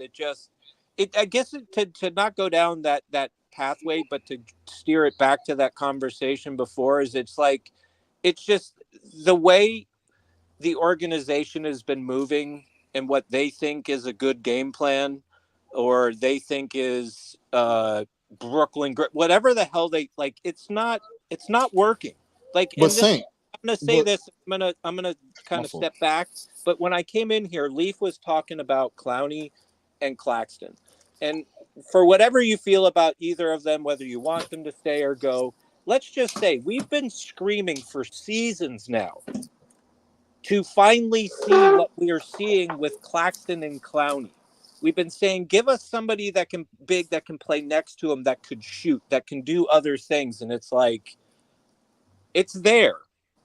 And it's like, it's at the beginning. There's a lot of promise there. There's not like, I don't know how people look at that and go, yeah, no, that sucks. It's like, there's something there. And whether it gets time to actually So grow, Saint, we'll see.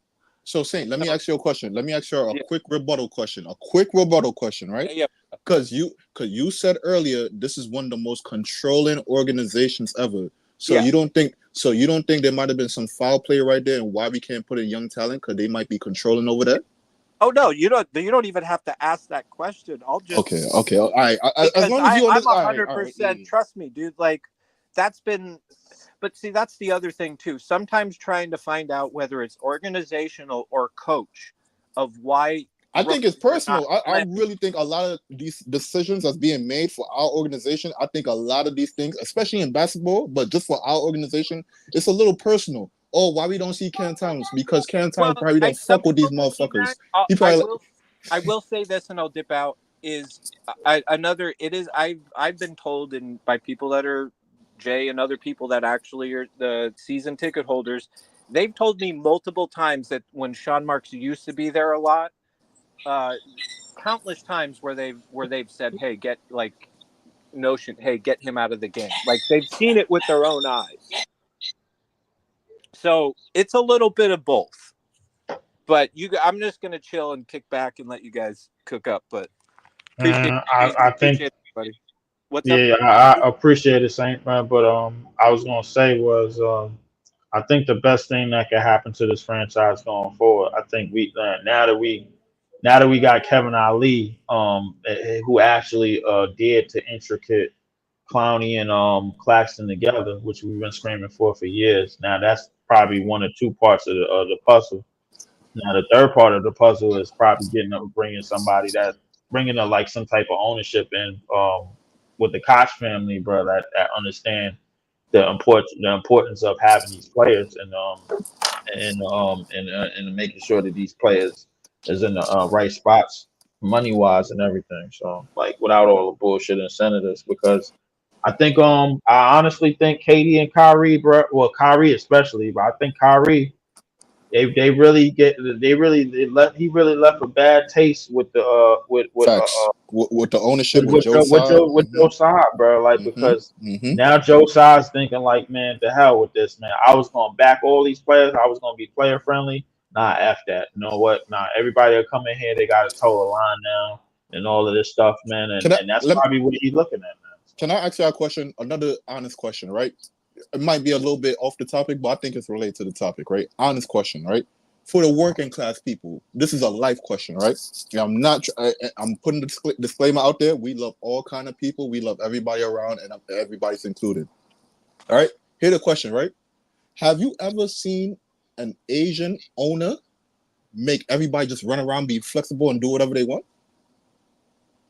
I can't say that I have, bro. Like, I'll be honest with you. I haven't had one. So with that right there, you think Joe Tsai like how Kyrie was moving? From the beginning, bro. Like from like the beginning, from like when he said like, "Yo, fuck that bubble."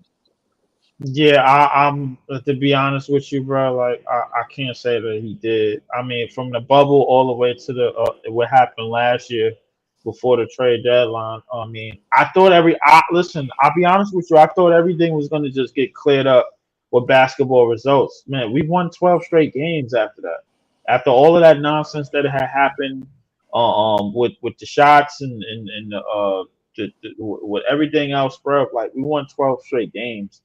But I think the damage was probably already done when Kyrie went to go get his new money, and then Joe Tsai had put all of these incentives and all of these ultimatums in the contract and whatever, in the new contract or whatever. You got to play this amount of games to get this and that. The third, basically, it was basically the CBA before the CBA. I mean, you know what I'm saying? Do you blame the guy for putting in something like that to play this amount of games when you watching all these players just sitting out games for nothing? I'm not mad. I'm not mad at him introducing Kyrie to that, but to basically it seems to me, and listen, and this is my opinion on this. It seems to me that if every other contract that comes up is and there's a player that may have sit out or did this or did that, not along the same wings as Kyrie has done, but to like, let's say if it's a player that maybe sat out a game or two, this, that, and the third, while this CBA is going on, or like for important issues or something like that, it seems to me that Joe Tsai is looking for obedient workers. That's what it seems like he's looking for. Honestly, I wouldn't say obedient. I would say people that he feel like he wants people that he don't want people that's gonna mouth off to him. Willing to work, come to work, do your job, do whatever necessary to make your life easier, not harder. Represent the team, represent the culture. But Kyrie's a hell of a player. I'm not gonna lie, but he's also a headache. Right. And he's been a headache since he came here. He wasn't a headache in Dallas so far. I wanted to add on to that because not a lot of like Marlene said, not a lot of businessmen would let what Kyrie did slide. And the thing is, Joe Tsai gave Kyrie a lot of leeway. Like he would sit out for I don't know how many different games. There's only so much that someone can let another person. I mean, the man went to his sister's birthday party without telling the team. Exactly. So, I put it to you this way, but listen, but at the same she got time, married. I gotta tell that though. But at the same time, with basically offering a contract with all of the incentives and all of the ultimatums in it, knowing that a CBA was on the way the next year. My thing is that like it seemed like you had more of a problem with just paying Kyrie as opposed to more of a problem with like just Kyrie just being there. You didn't even want nothing to do with Kyrie, whether a CBA was going to be in your favor to make sure that he played a certain amount of games or not, but because if he doesn't play 60 something games, he's going to miss out on a certain amount of money. How many games has Kyrie played this season? If anybody knows. About to check right I don't know about Kyrie, that. Kyrie Irving missed at least 12 games this year because he was 12 hurt. games this year because he was hurt. Right. So if I'm not mistaken, they've been balling now. If I'm not mistaken, that's 7. If I'm not mistaken, that's 70 games. Even Kawhi Leonard is playing games this year. The only person that said I don't give a fuck is Ben Simmons. Yep. But what I want to say to that, Leaf, is like in terms of. No, I'm doing. I think there's going to be I think with players, I agree. I think Kyrie was kind of on a crazy ass run, but if you He look played at 58 certain games this year. players in the league, He played 58 games oh this year. Played damn. 58 games this But year. when you look at certain players in the league, right? I think that even if the dude is a problem maker in some aspects, I feel like shit. You for what the talent is, you gonna have to deal with that. I feel like and even though it's not in the media, I feel like most of these players be giving their owners issues. That nigga Anthony Edwards be cursing the storm on social media saying, "Yo, I fuck that nigga up." You don't think that nigga, the manager's gotta be like, "Yo, Edwards, you gotta chill with that shit, bro." Like, you know what I'm saying? You the face, you gotta chill with all that. Man, But they don't care because he's fucking Anthony Edwards. You never So know. at the end of the day, it's like Hold on, AM. Hold on, LM. You don't know if the league already sent them a fine already for cursing already. I'm not talking about that. I'm talking about that's the he don't care about the fine, but I'm talking about the team, like the team and the GMs. They know he can get wild. But at the end of the day, they know, yo, that nigga is the most important person on this fucking team. It doesn't matter what he do. He can pay the fine. Chill, cool. I think but he is essential to this franchise. I think the most important person on the team when Kyrie was here was KD, bro. Because without KD, but you don't get KD without Kyrie though. Right, and exactly. So that's what I'm saying. You have to make sure that man is locked up. But don't you think Period. KD got tired of Kyrie's bullshit? That's why he wanted. I don't know. I think once he heard Kyrie was out, I think he didn't want to stay here without Kyrie. Even through Kyrie nonsense, I think he was like, "Yo, he's doing his nonsense, but if he's still here, I'm here." KD wanted to leave. It wasn't only because of Kyrie. KD wanted to be out of here because of Sean Marks and Joe Tsai. But to somebody else's point, them niggas is bipolar anyway. So if you expect the loyalty from these niggas that went to Golden State, and then another nigga that promised Boston he was gonna be there for these few years and did, like, what did you expect? Don't forget about the third bipolar party in this all that by the name of James Harden. Don't forget about him, man. Don't forget about him. But here's the thing. But here's the thing with James Harden. James Harden actually wrote the blueprint and tell the Brooklyn Nets were a disaster. He saw what Kyrie was doing. He did not want no part of that. The man didn't want to take a shot. He literally sabotaged the Nets season that year. Listen, everybody is good for their opinion on the taking the vaccine, whatever. Kyrie had his reason. But to James Harden, you have to sacrifice for your team. Harden didn't see that from Kyrie, so Harden said, you know what? I'm out of here. I can't be here. Then the season come along, KD's by himself. He gets hurt. The team can't win without him. Guess what? Kyrie can't play no games in New York City, only on the road. He comes back. Then he comes back the following season. We actually winning. We the best team in basketball. And then he ruins that by going into the front office, asking for a contract after knowing full well what he did the whole entire time he was here was wrong. How do you not tell your employer that you're not coming to work? You just don't show up. How do you do that?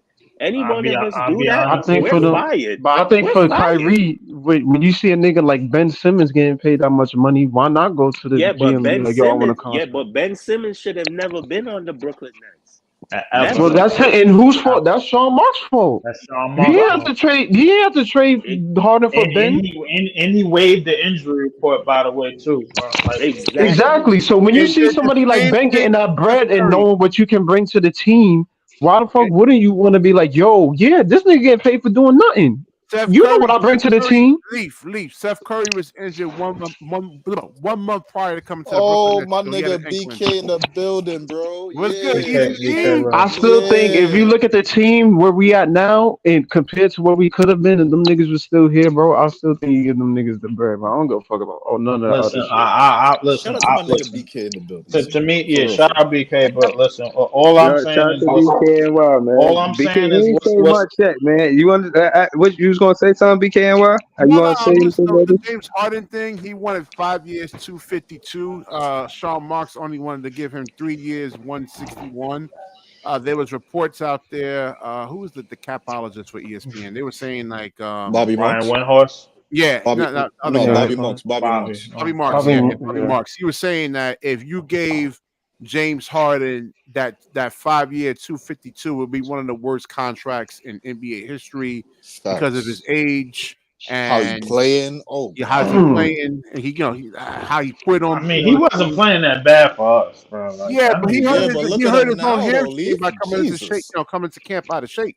The Houston training Yeah, camp. the Houston training camp out of shape. When No, he it wasn't came, the Kyrie thing per se. It was the fact that when he Sean came Marks back was gonna next give him year, he came that back contract. next year after that 2021 season, bro. Like, if you look at everything that unfolded, Kyrie, but like everything pointed to Kyrie. Like, listen, we pointing the blames.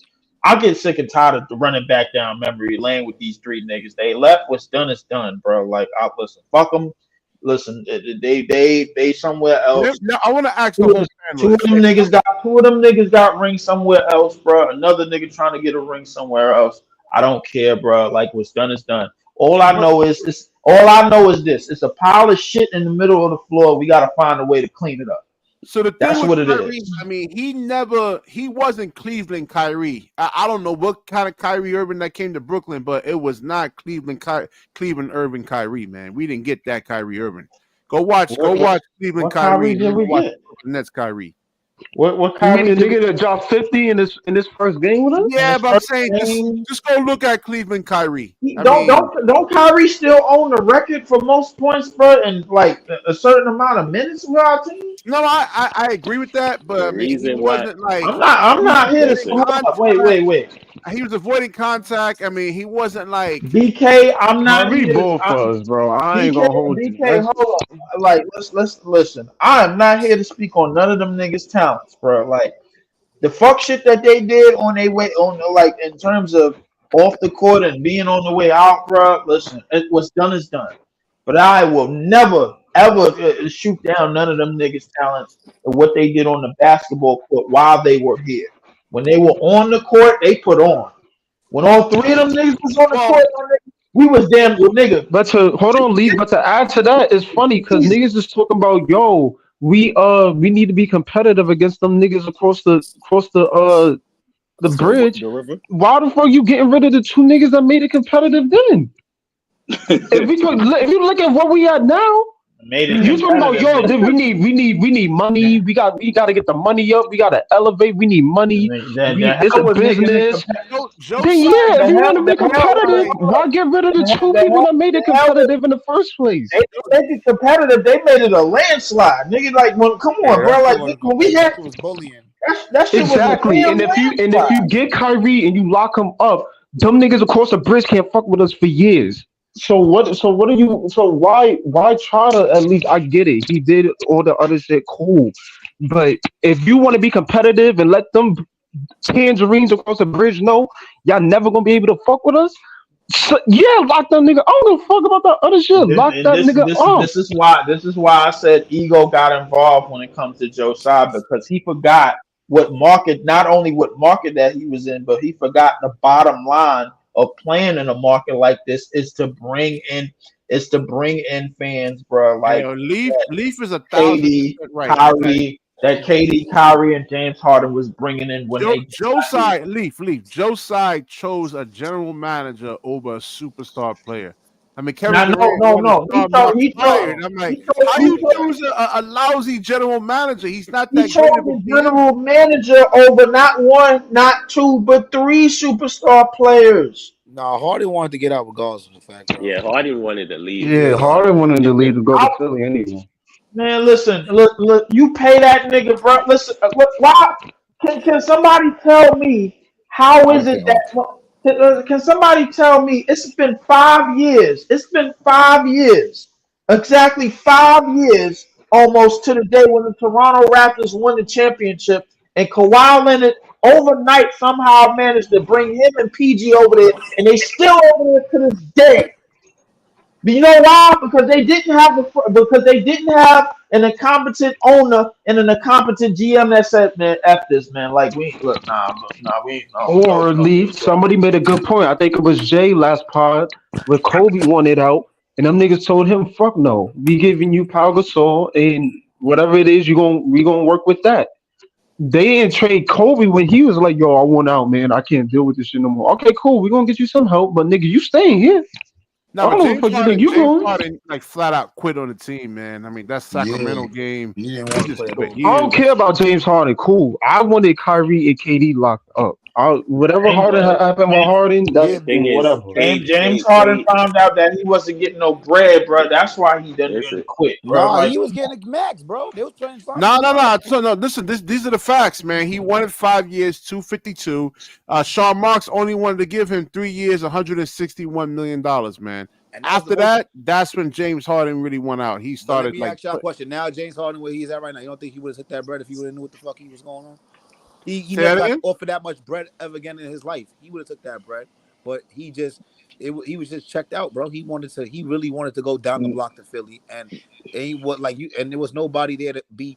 Fuck the organization. What player was playing during the pandemic besides KD that was like, yo, listen, you need to stay on the team? And then while he was I going through mean, his 5 disruption, years, 200 KD would have wasn't even changed your playing. mind, though. Yeah, 5 KD, years, 200 would 252, change that nigga mind. 252. 5 yeah, years, 252, not 252, 200. bro. That shit would Yeah, have changed the nigga 252. mind, bro. Like, listen, it's plenty of teams, bro. That's still a hit from luxury tax. The Golden State Warriors is still struggling from that shit to this day. Yeah. Like, come on, bro. And they got 4 championships and so to the Clippers still struggling from that shit to this day. Kawhi's just now playing 75% of the season thanks to the new CBA.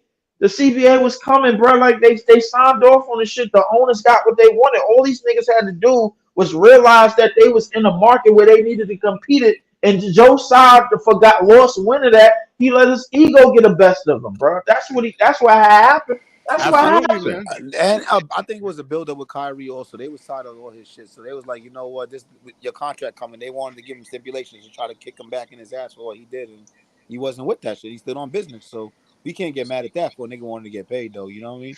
And you So can't Yeah, get mad if a nigga I standing on ain't getting business paid. though. I'm yeah, not mad at that at all. But I'm through talking about this shit because these 3 suck ass niggas is up out of here, bro. Like, and facts. we back in the shitter. It's a pile of shit on the floor. It stink. It's nasty, and we gotta clean it up. We gotta clean it up, bro. Like, listen, whether it's Sean Marks or whether it's Joe Tsai, whether it's the Koch family, I don't give a shit who it is. Somebody gotta come in here and clean this shit up immediately. Like TikTok, bro. Like, get to it, bro. Now, y'all guys talking about Mikal Bridges.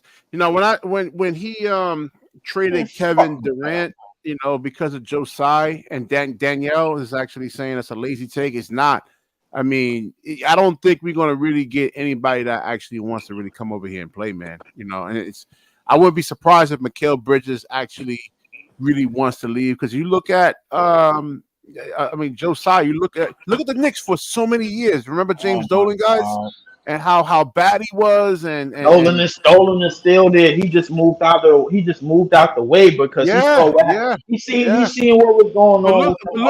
Look how many years it haunted them, man. They couldn't get any. I mean, Kevin Durant and Kyrie didn't want to come there. They had 50 plus games, bro. Like, come on, bro. It's come on. Listen, as bad as the Nets have been, bro, it ain't gonna never be no shipment like that on this side, bro. Like, I promise you that.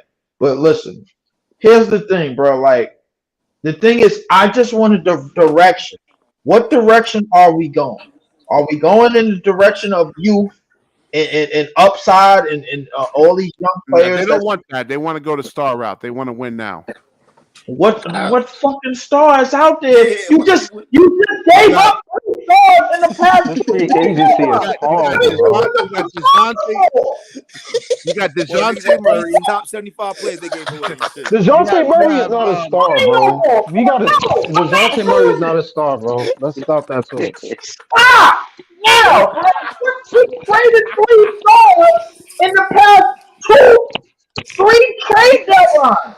But We listen, got rid of Lee, even if you rebuild, man, look at Kate Cunningham and Jaden Ivey. You know, look at those. Those are We two ain't that promising. bad. We not Bro, that bad. BK, that We don't not mean that we gonna bad. be We them. not that No, bad. We not that bad. it takes years for these guys to actually develop, man. You don't come It in does that. not take that long, bro. Don't It take does that not. I long. It promise you, don't it does take not that take long. Yes, that it long. does, man. It takes Nope. a No, while, it No, don't. man. it And I'm gonna don't. tell you No, why, it right? don't. Let me tell you why it doesn't take that long. Regardless of what Sean Marks is, cool. He's a lot of things. But one thing I can give him is when you are a good draft picker and you get certain talent, ergo the talent we have on this team, which I don't think is trash. I think we're pretty freaking good in terms of the talent that we pick. It doesn't take long because when you have the talent and the chemistry, which these guys are building, the rebuild goes quicker. It Right. doesn't go 6 years or 5 years No, or no, no. I mean, 7 years. if Exactly. the And and history, and if you look at the and the history, thing is, and the thing, BK, that you are not understanding, bro. Even as shitty as we are, bro. Don't get me wrong. Cade Cunningham is better than everybody on the net. Wemby is So better let than me so everybody let so on let the me net. let me let And me and ask we this still question. won 30-something games. So I let don't me want to ask hear this shit. question. No goddamn rebuild taking too long, and I don't want to hear shit about no damn getting no no, Right. you damn got listen. stars. We traded 3 stars in 2 trade deadlines. You had What listen. stars are we looking for? You had your 3-time All Star and Ben Simmons, whether you like him or not, he was injured, he was hurt. Then you had Cam Johnson was hurt. I mean, he's one of your best shooters in the NBA. I mean, Lonnie Walker, like a key like scorer off the bench, he was up and down. He was hurt. I think if he was healthy, he can give you 17 points a game off the bench without really needing the ball as much. He's not ball centric.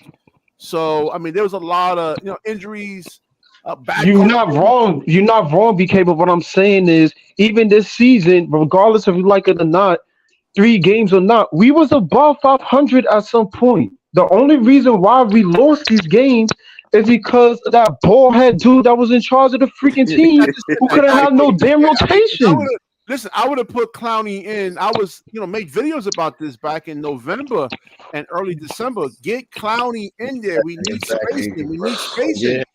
That's the thing. We need spacing, and that Yeah, killed man. us the whole And season. we lost leads, and we was horrible in It's fourth not quarter. So it's what I'm not saying even is, it's not if you have a coach that knows how to put, and I give credit to Ali for what he's done with this team. He put in certain rotations, and they have worked. So what I'm saying is, if you have a good coaching system, not a Vaughn, but somebody who knows how to utilize these dudes and put them in the right positions, and be consistent in these goddamn fourth quarters and stop yeah, losing leads, I gotta we piggyback can off win him some on that, man. games. I gotta piggyback off Yeah, I him mean, on listen, that Jacques because Vaughn, Jacques Vaughn really hurt us, man. I mean, yeah, he he had did. Spencer Dinwiddie out there He putting did. We on us. was 13-10. Listen, listen. Even if we wasn't 20-10, we was still above 500 at some Well, point. It's not like this whole season we was losing. a lot of teams are good at the beginning of the season, man. I've been watching this league for a long time, and then when you see like come January, February, then the dust settles, and then you really see who's actually really good and who's really But not. look, yeah, but we wasn't as bad as we look because look how many games we lost, bro.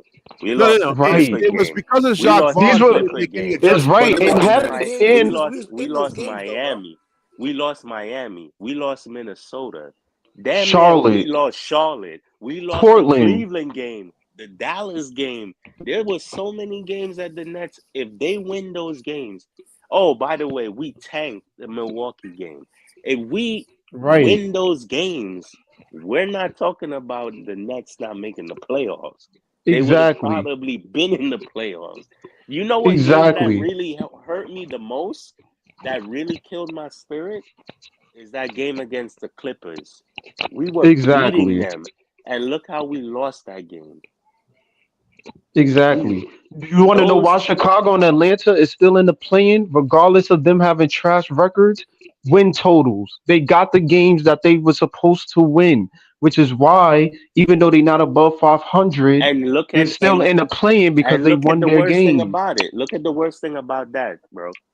We beat Atlanta 3 out of 4, and we Somebody swept keep on moving. Chicago. We Exactly. beat Atlanta 3 out of 4. Yo, somebody got to mute up, yo. Yeah, But somebody like, might keep on tripping. and we swept Chicago, how are those two teams that we destroyed in the season making the play-in and we're not? Because they have a win totals. However you feel about DeMar DeRozan, I mean, he is like, it was a 6 or 7 time All-Star. We don't really have that on the team, and no, BK. But what I'm saying is they have more. They won games they were supposed to win, bro. Right. Yeah. We beat. That's why they up more than us. We beat DeRozan and we beat DeJounte and Trey. I would even say regardless for the second half, we beat Orlando too. Right. Yeah. We blew out Orlando twice, and the last 2 times we played them, they blew us out. But at the end of the day, losing to the teams that we lost to, like Charlotte and Washington and Portland and Detroit and Memphis, yo, come on, man. We win the inkling of those games. We're in the plane, bro. For us to match up against Detroit because Kay Cunningham is 6'8", 225. Dennis Schroeder. All right. So here. Okay. So here was what we could do with that then. Okay, we talking about Donovan Mitchell. Why don't we try to get Kay Cunningham out of Detroit now? They're not giving him up. Hell no. What? Why not? Why not? You see him? Hell no. Like players like that don't grow on trees. They don't grow on trees. But where's Detroit really going? But hold on. He's essential to their core. They're not going to give him up. They're going to build. Yeah. That's Saint right now. That's Saint. That's talking. Who was that? What's that? Who was talking just now? Who was talking? That was me. I think I was mentioning. No, not you, BK. Not you. Oh, okay. The other guy. Who was talking just now? Who was that? Saint or No, A-Train. Oh, all right, A-Train, right? Yeah. All right, Cade, right? What do we have to really offer to take Cade away from them? So basically, I would get rid of Ben. That's number one. Why when they don't want Ben? I love Ben. They're not giving away Cunningham for Ben. No. They're not taking Ben for that. They're not taking Ben. No, it's not even to get rid of Ben, get rid of CJ, let him go back with Monty, and give him some picks. You telling me they would not give him up for all of that? What picks we got? No, drafting is hard, man. I mean, it's trying to kill us, boy. Who's to say you're going to get a K? Who says another K? But what I'm saying is, laps? You say you want a point guard. You need a point guard. But we got to be realistic too, though, man. They're not going to give up Cade. But, okay, if they don't give up Cade, the problem is I don't see Detroit going anywhere. And he's probably going to want out of there. You can only take so much. He has another 5 years there. He's pretty much stuck until he hits his second contract. You know, if he becomes a restricted free agent, he could sign somewhere else, but Detroit can actually match that match that he's stuck there. Did he get his extension? Not yet. Okay, so if he hasn't gotten it yet, this is what I'm saying. The problem with the Donovan Mitchell, everybody keeps saying it. Donovan Mitchell cannot come to Brooklyn as long as Ben Simmons is on the team, because they cannot have 2 guys on the same contracts on the same team. It's not going to happen. So they have to get rid of Ben Simmons or forget about Donovan Mitchell. This is the same thing we had last year with Bam. When Bam Adebayo, they wanted to even try to even get him. Any person who is on the same contract, their first contract, they cannot be on the same team. They cannot. And that includes Donovan Mitchell. So that pipe dream is out of here. They came out and said that they have no interest in buying out Ben Simmons or pretty much trading him. I'm not sure about the trade part, but in terms of a buyout, well, if that's the case, you're not gonna get Donovan Mitchell here because they can't have 2 of the same players. I'm looking at his contract right now. Ben is a point guard, like a point guard / forward center, pretty much, and Donovan Mitchell is a 2 guard. Yeah, but what I'm saying looking at his contract right now. Hold on. Let Easy go ahead. Easy, what you see in the contract? I'm looking at his contract right now. He becomes a free agent in 2025, but he's restricted free agent. So BK is right. They can match another team's offer, and if anything, they could possibly give him. I mean, they can give They can him give him more. more money. Yeah. Yeah, they can give but him more money. but But what I'm saying is, isn't there a rule in the NBA where two max players that had signed at the same time, they cannot be on the team? it depends if they got the Let's rookie do a extension. Google If they search. I heard that too. But I'm gonna look it up for y'all. Hold up. Oh, you got it, Leaf? I'm gonna leave. Breezy, go ahead. I was gonna look it up. Look it up real quick, Breezy. But I think it's I something got about you. if you ever had like the rookie extension, like you can't get the max with another max player on it if you Because had the rookie because you rookie can't. max. All right, it's like you saying Bam Adebayo and Ben Simmons being on the No, same team. That no, they can't can't. happen Yeah, they're because not they both signed a rookie a contract. rookie max. Yeah, they both signed a rookie max. Yeah, Right. There's certain players that cannot be on the same team. Donovan Mitchell is included in that. he He is. is. He's included in that. So you cannot get him and have Ben Simmons on this team. You got to get rid of Ben Simmons. Nah, you can't Or even get him. You have to get rid of Ben Simmons first, and then you right, could get him. exactly. So that pipe dream of trading for Donovan Mitchell this Does summer he really is want to come to this team though? I mean, that's the whole thing. I Donovan. mean, I have a source Oh that shit. works with the Mets, and his father is part of the New York Mets. He said it doesn't matter if it's Brooklyn or the Knicks. He's wanting to come to New York. He does not care how. He wants to come to New York, and that's hey, Claude Smith, man. a What source. the fuck, man?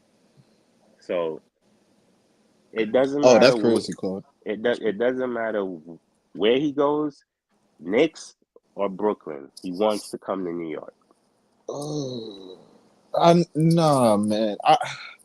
I need more concrete than that. I'm sorry. I need more concrete. Well, I I'm gonna tell you right now. I am a firm believer that I've been watching the season and I've been seeing how players move. I don't really know how to read body language sometimes, but I can see there's a lot of players that's not going to be on their teams next year. And I was saying this earlier. I asked like the who, for question to example? Dylan, and Breezy read it. Paul George. If the Clippers lose this year, which I believe they firmly will, Paul George is not going back to the Clippers. He's not. And Dylan basically said he might end up going to Philly. That's a possibility. Or he may even go back to Indiana, but I don't see him going back to the Clippers. I heard the Knicks went to get him too. That's one. Donovan Mitchell loses again this year, like he did last year with the Knicks. You think he wants to come back to Cleveland? No. No, I think if he loses in the first round again like that, I think that'll be Okay, he's gone. the camel got broke after that. He already said that he's already frustrated with the team because they're not going they're not going on a trajectory that he thought they would go in as playing right now.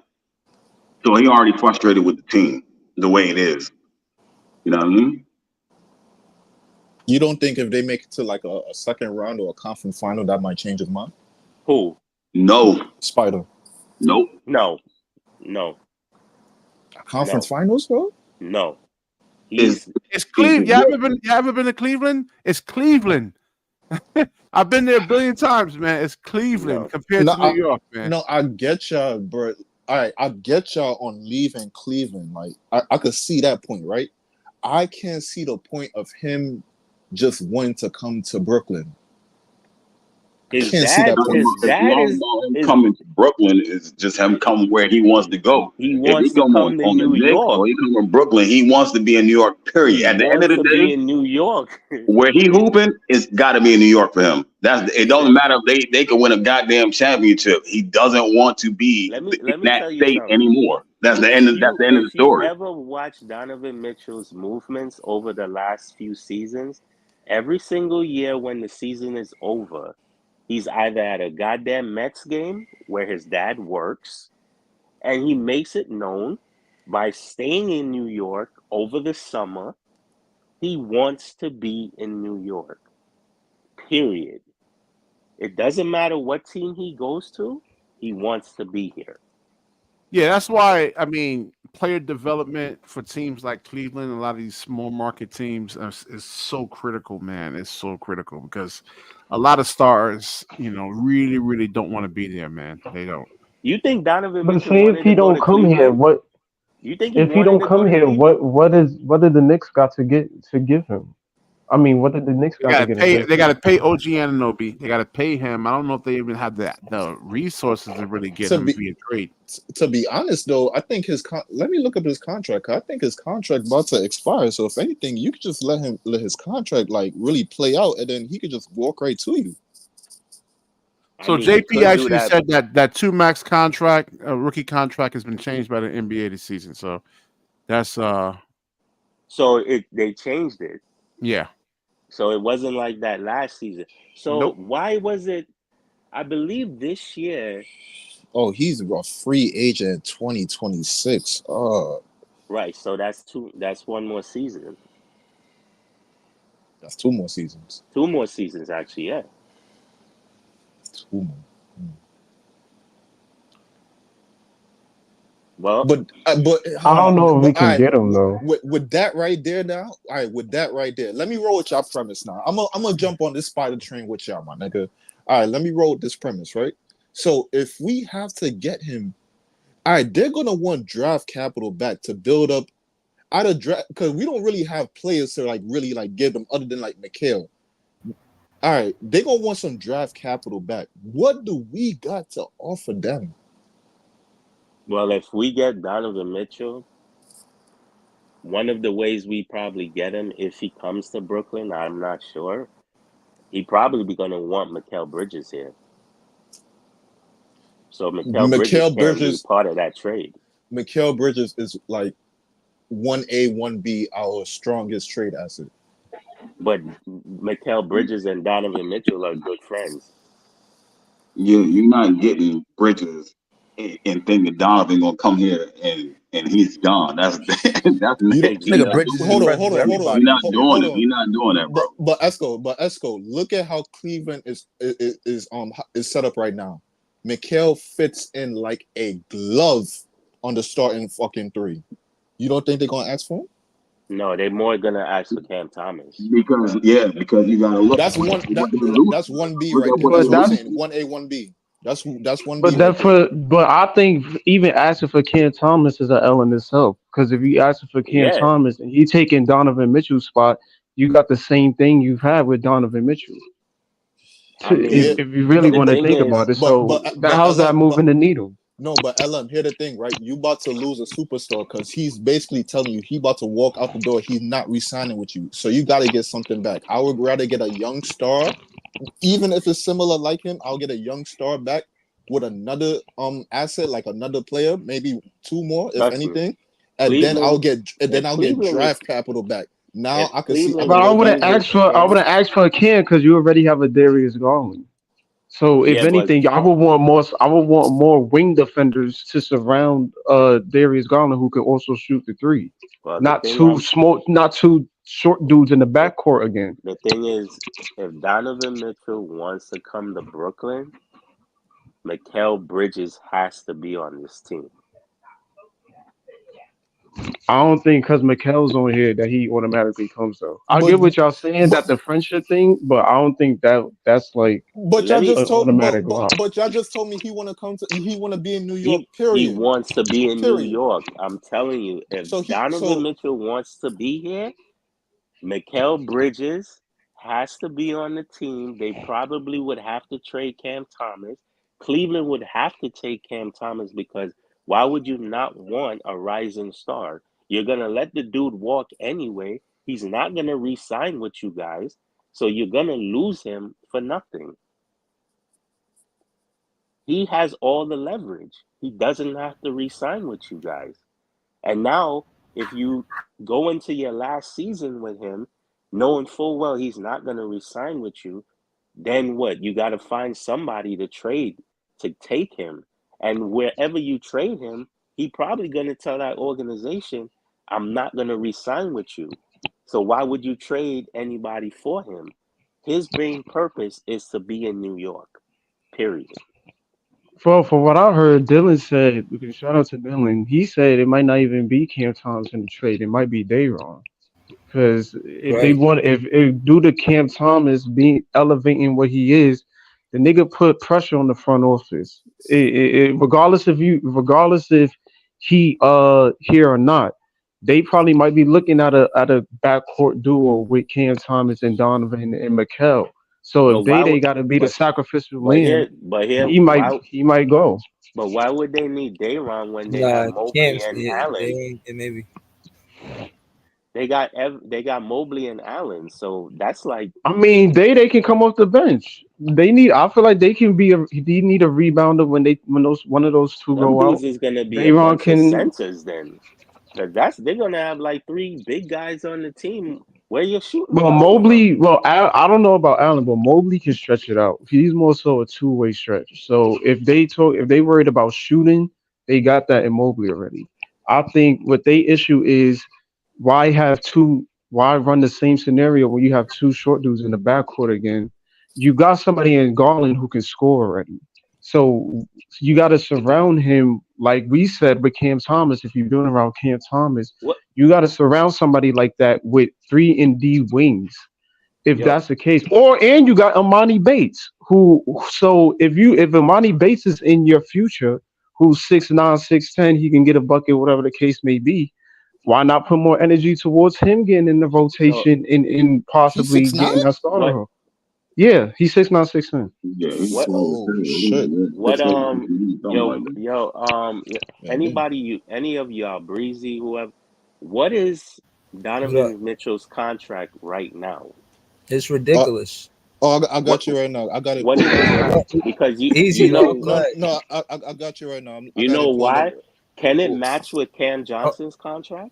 Nah, he's no, no, about to no, be no, up no, for no, a no. super No, you got. max on his next contract. Well, no. You're gonna have to. Let me. I'm gonna have to pull it on Cam Johnson contract, but you're gonna have I to thought pull they in was that plays. bench contract match with Donovan. Yeah, it does. No, Ben right now, man. no. If anything, Ben making a little bit more than Spider. He making more. Donald Spider contract is 5 years, 163 million. So his average God per annual damn. is 32 million. So this year he playing right now, his average is 32 million. Like that's his base salary. That's what's like hitting the cap. You feel me? Next year is gonna be 34 million. So Yeah, what's so Cam Ben Johnson's makes six contract? more million.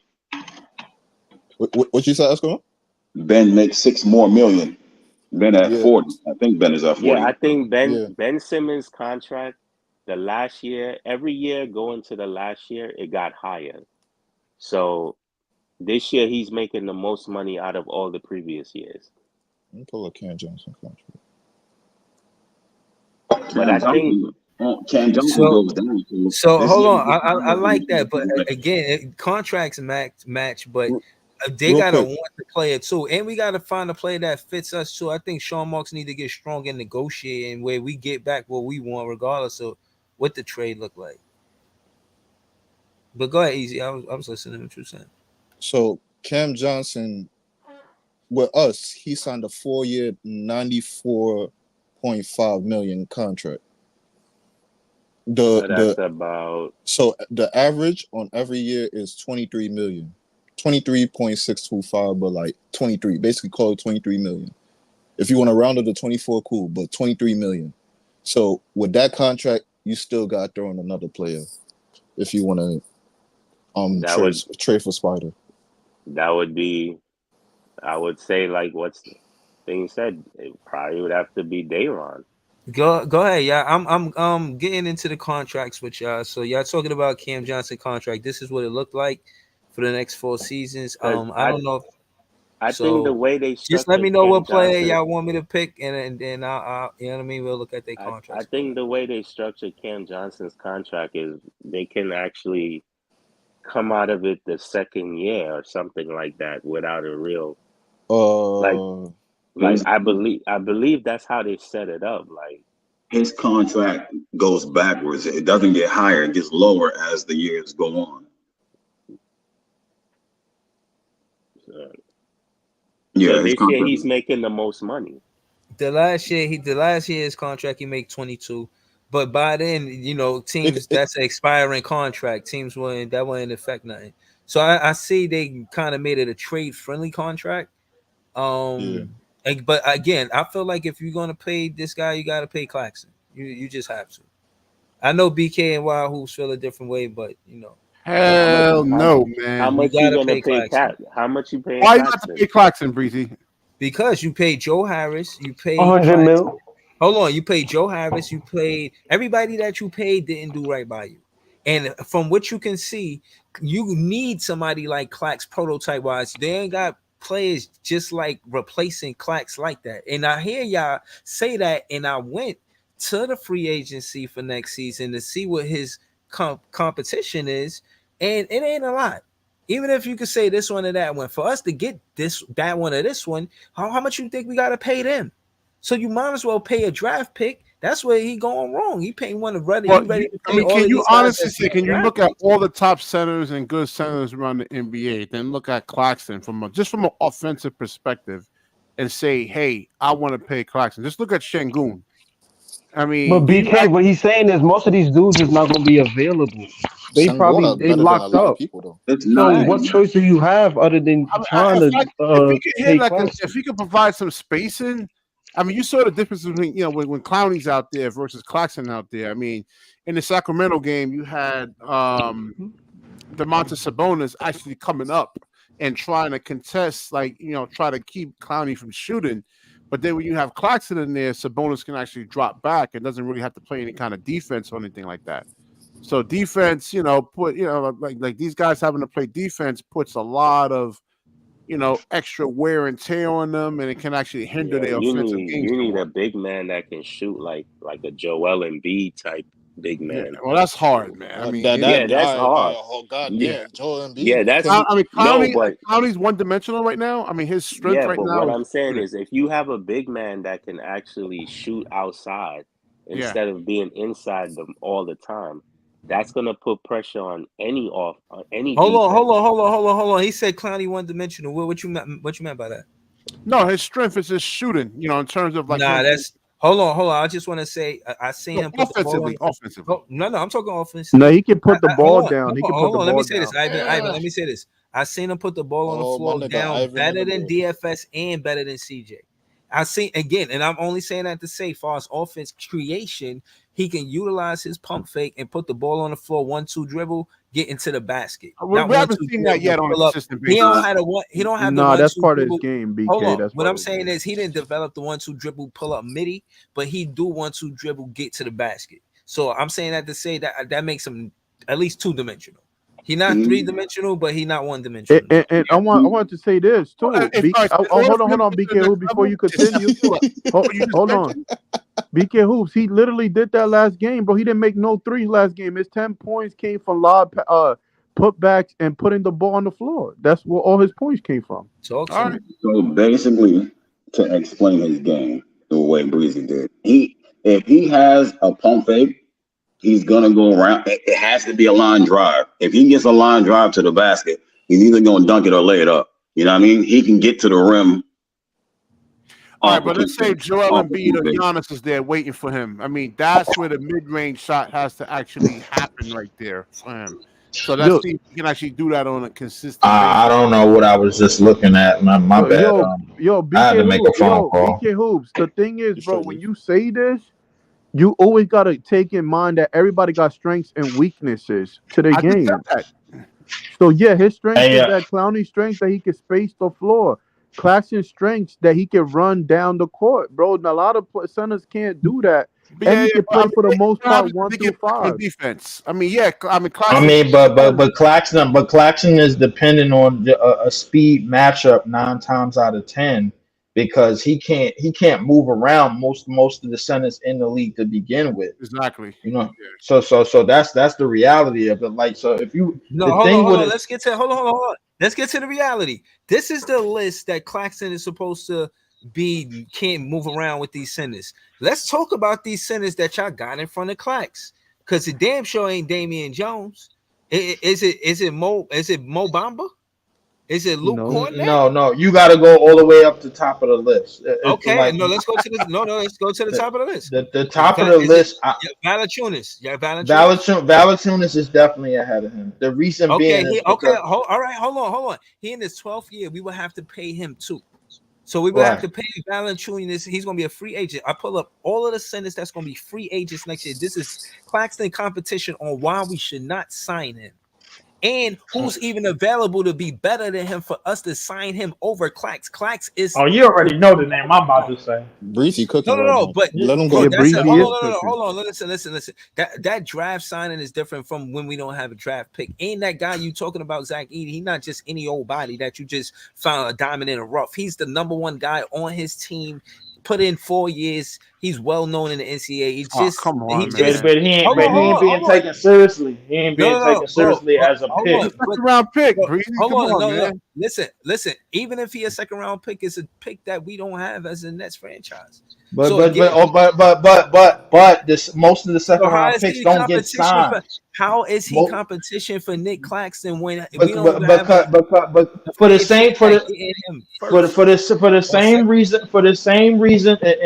same reason why you always tell me why Cam Thomas is outplaying his contract, bro? How do we know that? Most second round picks don't even get signed, by the way. So if Zack Edey does land in the second round and he just so happens to get picked, but he don't get signed, that means we could sign him off of waivers. He gets on waivers just like any other player. So you know, Sean Mark's allergic to niggas above 7 foot. So that y'all buying that? Y'all buying Zack Edey falls to the second round? I'm not buying it. Yeah, they consider him. They kept saying that. They say his style of play is outdated in the league. Like it is. No, I watched. Listen, I'm not buying it. Hold on. Wait. Listen. Going off of what they said, because it's a lot of dumbass GMs outside of Sean Marks. Let's just get that out the way. That's facts. That's true. Number two is, bro, if you offensively, he's better than most of the American centers in this league already. Defensively, he's better than most of the European centers in this league, bro. Because we already. I don't know. That's childish. Outside of Rudy and Wemby, bro, nigga, what European center is locking down defensively?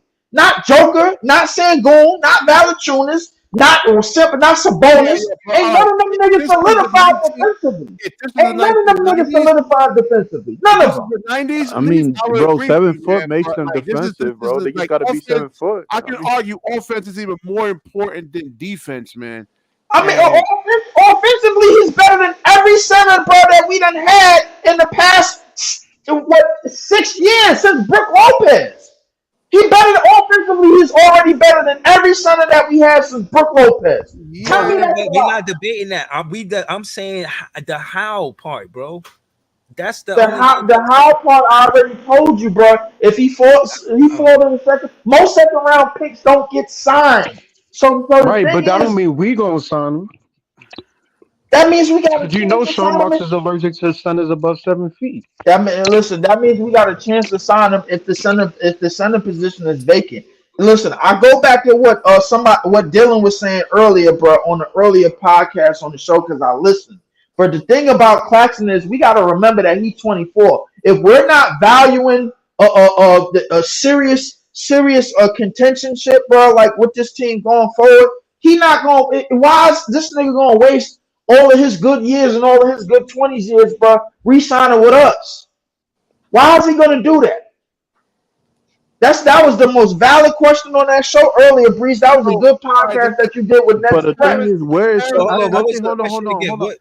I think the way hold on, Ivan. Leaf, say that again. The question was, it was something that Next Press asked earlier. He said if Claxton don't see that we valuing winning and moving forward with this team, bro, because he already got a taste of it with KD and Kyrie, bro, why would he re-sign with us? Because of a clothing deal? I think. All right, so I'll be telling Hardison listen, my answer to that is respectfully, whatever team that he would go to next season, if you're saying Memphis, that don't necessarily make them a contender in that immediate year. So You got to give. I give grace. I give grace to the Brooklyn Nets to say that Claxton could see that he believes in the teammates that he got. He believed in Cam Thomas. Yo, listen, you heard what Jay said about the and the fan reception too. You know, he could call his home again. Yeah, there's competition, and I do think he'll try to match offers to get the most because this is his first opportunity to get a big contract. So I know he's going to go out for his. You know what I'm saying? So I don't know how likely it is to keep him, but what I will say is they taking strides towards it. As much as you say, oh, it's just a clothing deal, it's still showing him that we care about you being here, and I think that says a lot. Yeah, I agree.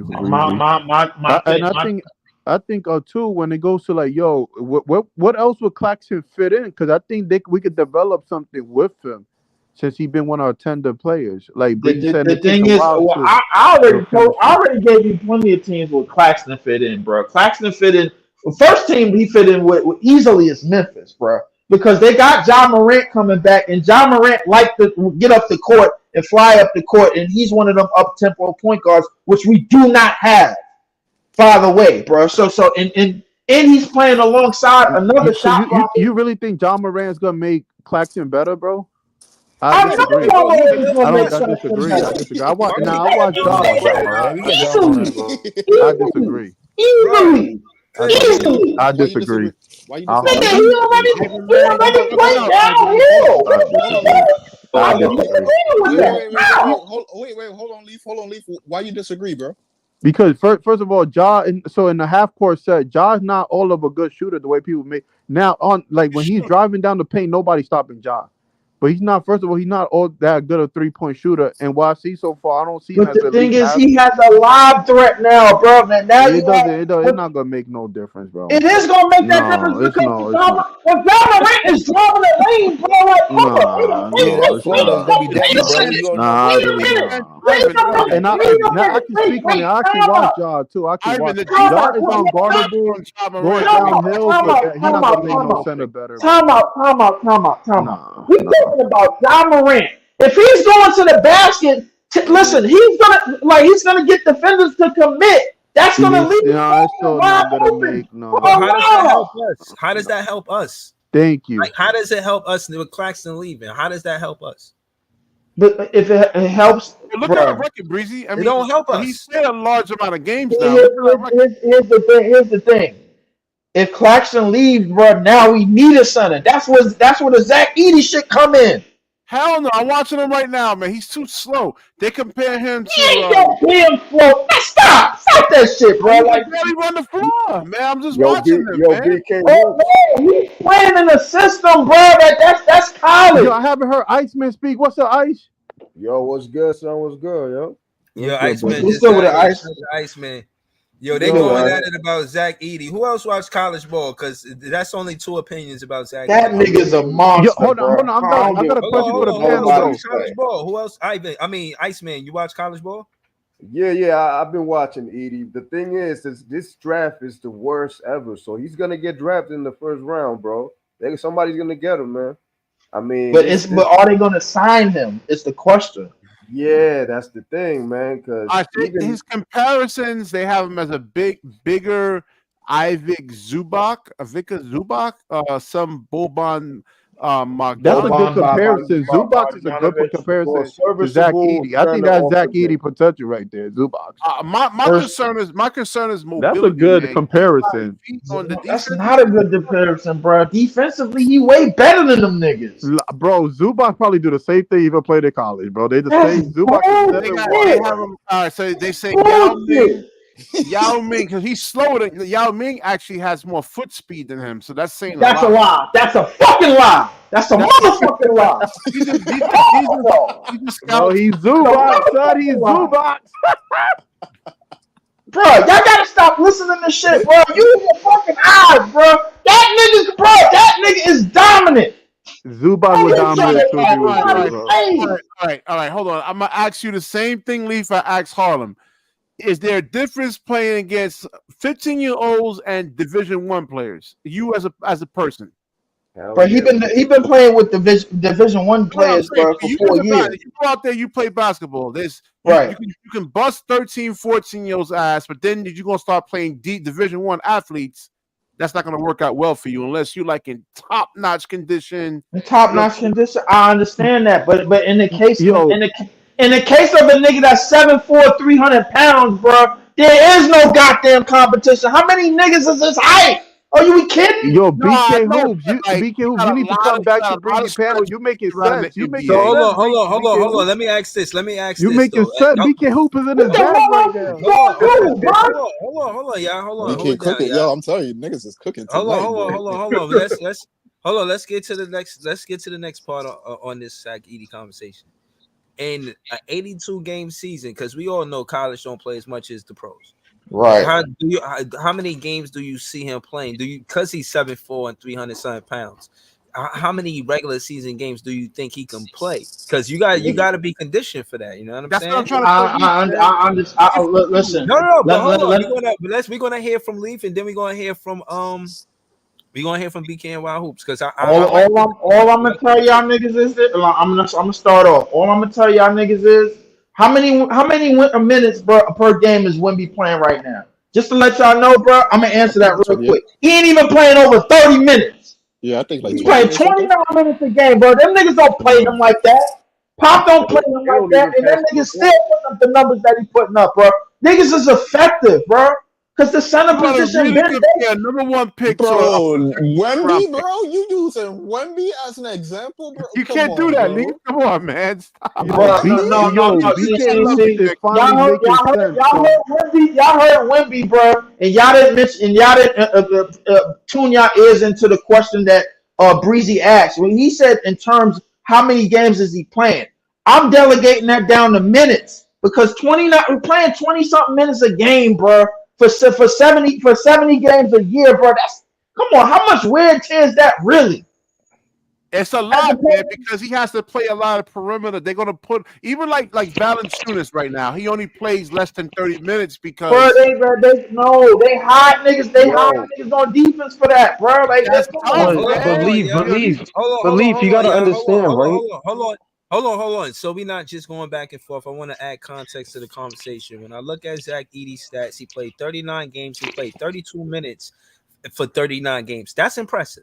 So I'm going to start off saying that. I just wanted to bring context to the conversation. So we're having a conversation about a center who's 7'4", 300-plus pounds. Is he going to be able to play or withstand the NBA schedule? And I got to be honest, 39 games in 32 minutes and 39 games, that's impressive. So I'm going to have to say yes for right now. All right. Breezy, that's 39 games compared to 82, bro. You're losing me. Bro, and if you dumb the minutes down to like 28 minutes per game, he could go up to about 70 games a year, bro. Stop, bro. Yo, but this is 21 years old, bro. He ain't got aches in his body, bro. Like this, bro. But what you failing to realize is that with Wemby, bro, Wemby is agile and nimble, bro. Because he's not 300 pounds, so he's able to. Wait, hold on, Leaf. Hold on.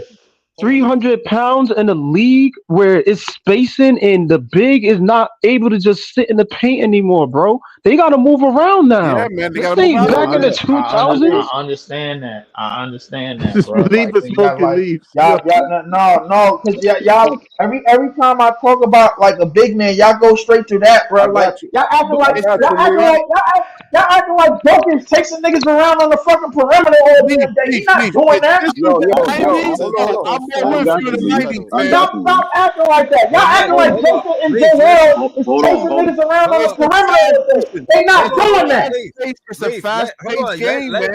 Hold on. BKY rebuttal, then we're gonna go to Ice. Yeah, because BK Hoop is fine. Yo, BK Hoop, listen, this was your best take all year, bro. Joker, you MVP right now, son. Joker and Joel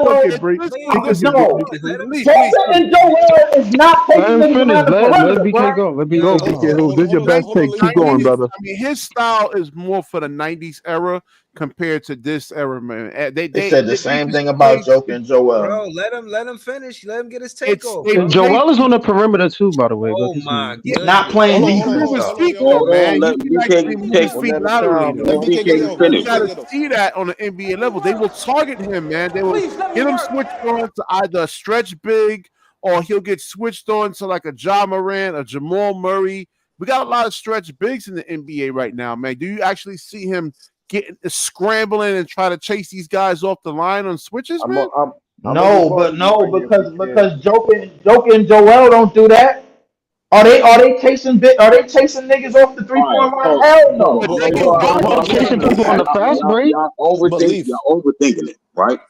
Most of the big dudes that big is always in drop coverage. Always. Most of the time, if they can't move that quick, they're always in drop coverage. Brook Lopez, Joel, Joker, they all in drop coverage, bro. So y'all overthinking this perimeter stuff. Plus, on the other side of the ball, how many centers is he gonna back down? Now you're thinking the game is so fast, right? Until you get to the other side of the floor and they slow it down. Then what happens? You see what I'm saying? Eventually, I got you. The players change the game. The game is, you thinking the game is fast because that's how players are right now. Until you get a player that you got to slow the game down for. Then it gets real interesting because you got Claxton in the post guarding a 300-pound 7'4" guy. How many times are you going to have the double team? That shit is chicken McNuggets. How many players are you going to have to send down there to help Claxton? Even if Daylon is down there, how many players are you going to have to double team? Well, I think that shit can be stopped. I ain't gonna hold you. He changes the game. The game don't have to adjust to the game. You have to adjust to him. He's actually up there with a Joel Embiid. I mean, seriously. I got you, BK. But even Joel Embiid is nimble for his size. If they don't see this nigga getting chased down blocks, running down, getting chased down blocks, all types of like. You see what about Joker though? What about Joker though, bro? Like I'm not saying, but leave what I'm saying. But this is what I'm saying, right? Embiid weighs more than Joker, and he's still able to move in a guard like. He moves like a guard. So in terms of him, because he keep trying to move like a guard, bro. But at the same time, that's what I'm saying. With the dudes that weigh 200 or 300 or more, is bound to have injury issues, bro. That's why with Wemby, I'm not saying that I don't want that to happen to Edey, but with Wemby, who weighs, but look, right, with Wemby who weighs less, who weighs less and is more agile and nimble, yes, he can be a concern of injury as well. But he fits the league because he's able to guard and move niggas in a way where he doesn't just have to stay in the paint. He can go from the 3 to the mid-range or whatever they need him to do. I agree. I think Zack Edey in the paint or whatever, if you got a Claxton on him, is barbecue chicken. But I don't think what they did with Zion. They might try to get him to lower his weight, man. They might try to, you got to lose some of that 300. He has to. If it's at the point, bro, where his weight is substantial enough where he can move around enough to man the paint and keep shots and easy layups out of the paint and rebound, bro. We talking about the best offensive rebounder in the country for the last couple of years, bro. Like, come on, bro. Like, this nigga is dominant. The game is gonna have to be suited around him. Just like it's being suited around Joker, who just won the fucking championship, and we just talked about Brook Lopez, who can't get out on the perimeter and do shit, bro. And he has a championship too. So I don't want to hear nothing. Edey can't move like Jokic can, man. I'm gonna support your case. Brook Lopez. Oh my god, man! Y'all saying he can't move like certain niggas. Hold on, belief. But is Zack Edey ever gonna become offensively skilled as like a Jokic? He already offensively skilled, bro. On that level, same thing with Claxton. He was offensively skilled in college, but look at him on the pro level. No, bro. Yo, these elite niggas 2K. I'm weak. Word, like it's 2K. The difference with Jokic and these dudes, first of all, Zack Edey don't even have like an offensive component of a Jokic. So that's something that we got to stop right No. there. I'm not doing that shit. First and foremost, Zack Edey Edey, can't bro. play make like Jokic, and he can't shoot the three like Jokic. Here's the thing, Bro, That's number one. We gotta stop acting like that nigga shooting a bunch of threes. He can space out and shoot it, bro. Like the nigga, bro, he can do something away from the basket. He can do something with both hands back to the basket. That's the only way you could justify him being on the floor. So if he could shoot 39 to 40% from three, if not, he's gonna get burned, man, out there. He is. He's too slow.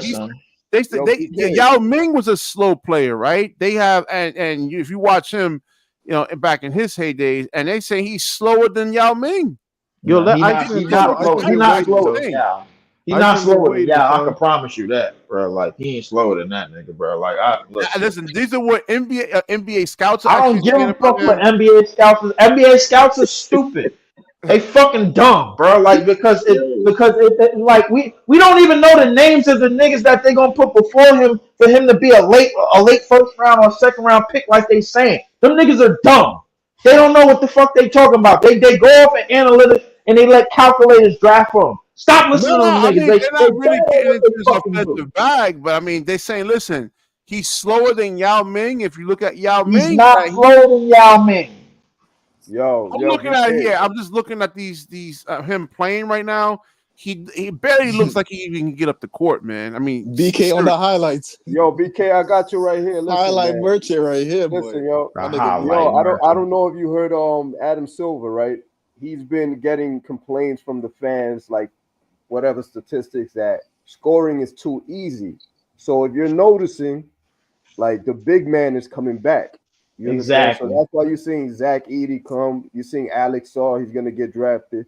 So it's not necessarily that he has an old school game. It's that they're trying to bring that shit back because the scoring is getting too easy and the fans is like, well, you got better offensive players, man. Guys are playing Hold on, yeah. Hold on. Let me say good defense, good offense. BKNY. No, the offense is more open, bro. Because they can just do more street shit.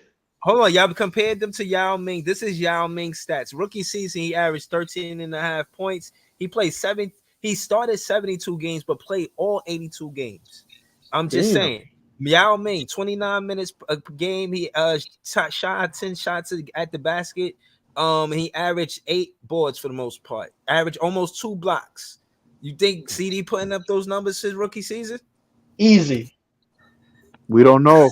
Easy. I don't know, man. Easy. I don't know. Easy. Easy. That nigga's averaging. He is averaging over 10 rebounds a game, easy, and he is averaging over 2 blocks a game, easy with those minutes, man. Get the fuck out of here, man. If you Y'all put him on niggas a not team like doing the it. Hornets, if you put him on the team like the Hornets with LaMelo Ball, all right, he could eat. You understand? If you put him on the team with us, bro. If you put him on a team with like ours, that's he's not getting the ball. The team with us. He's not getting the ball with us. Yeah. I was gonna say, Big Fan Breeze. JP's cool, man. He's cool. You don't need to get the ball. Yeah, I was trying to highlight a comment. Listen, it's rebound, elbow nigga in this shit, bro. Like, and dunk that shit. It's simple. Nah, it don't work that way. Let me get on my comment section. That way, bro. Fuck that. The fucking center position is weak. I don't want to hear none of that shit, bro. Like, there's 2 niggas that we really value, and that's Joker and Joel. He ain't gonna see them niggas all year long. That's what I'm saying. The player changes the game. You don't. Exactly. Basketball is still the same game. I don't care how fast it's played. It's still the same game. It's what type of player do you have? The players have to adjust to your game. When you play certain teams, you adjust to their game, or you make them adjust to your game, and that's why there's always adjustments. What you got to do at halftime. What players are on the floor? So you guys are looking at basketball like it's just a fast game. The players are fast, but who has a slow player? Denver. Is Denver always playing fast? The ball was always in Joker's hands. He's controlling the game for Denver.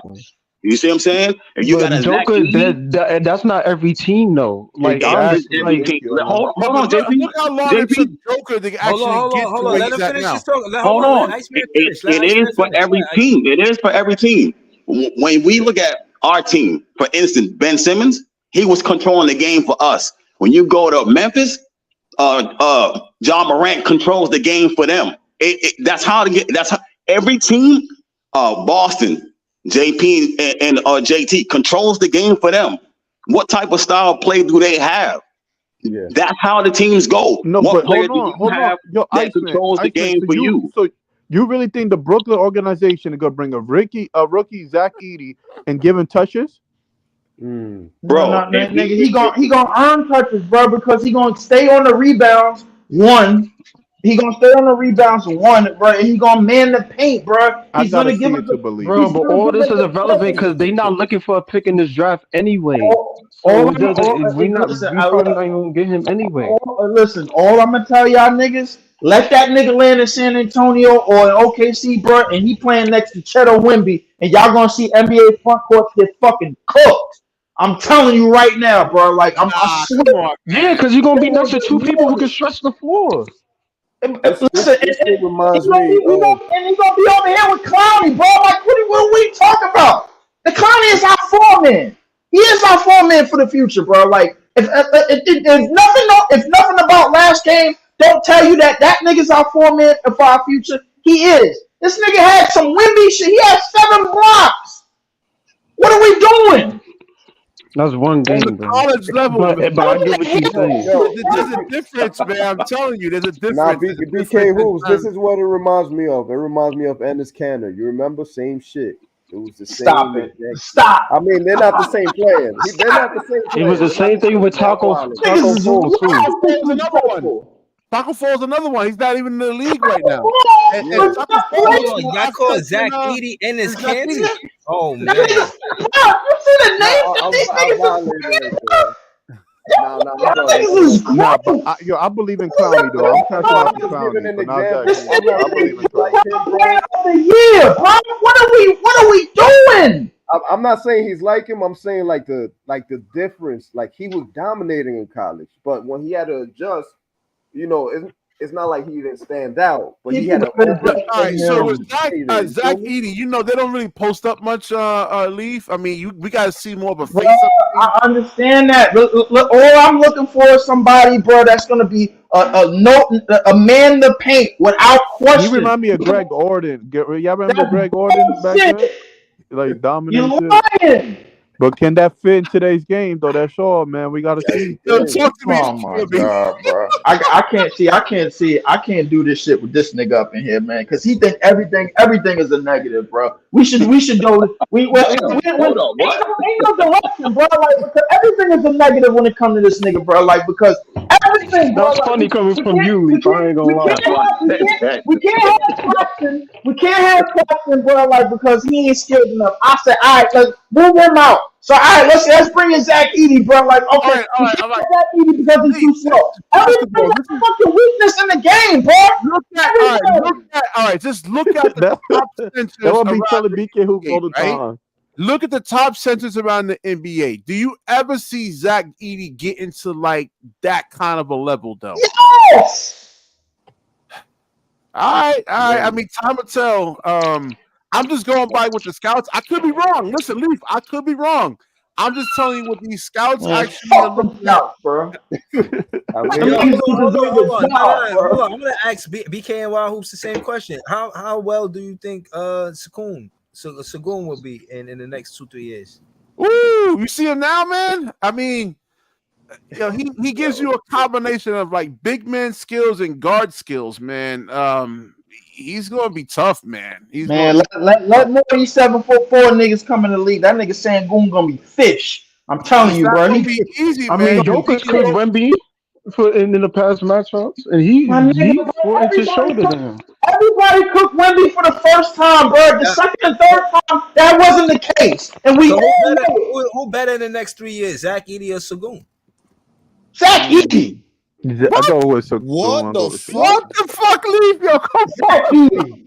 Oh, we crashing out, man. That's Zack Edey. It's Zack Edey. You know why, bro? Because he's gonna, but him, Wemby, and all the 2 7-foot niggas, bro, are gonna put these other niggas that don't belong at the center position, bro, to fucking fish.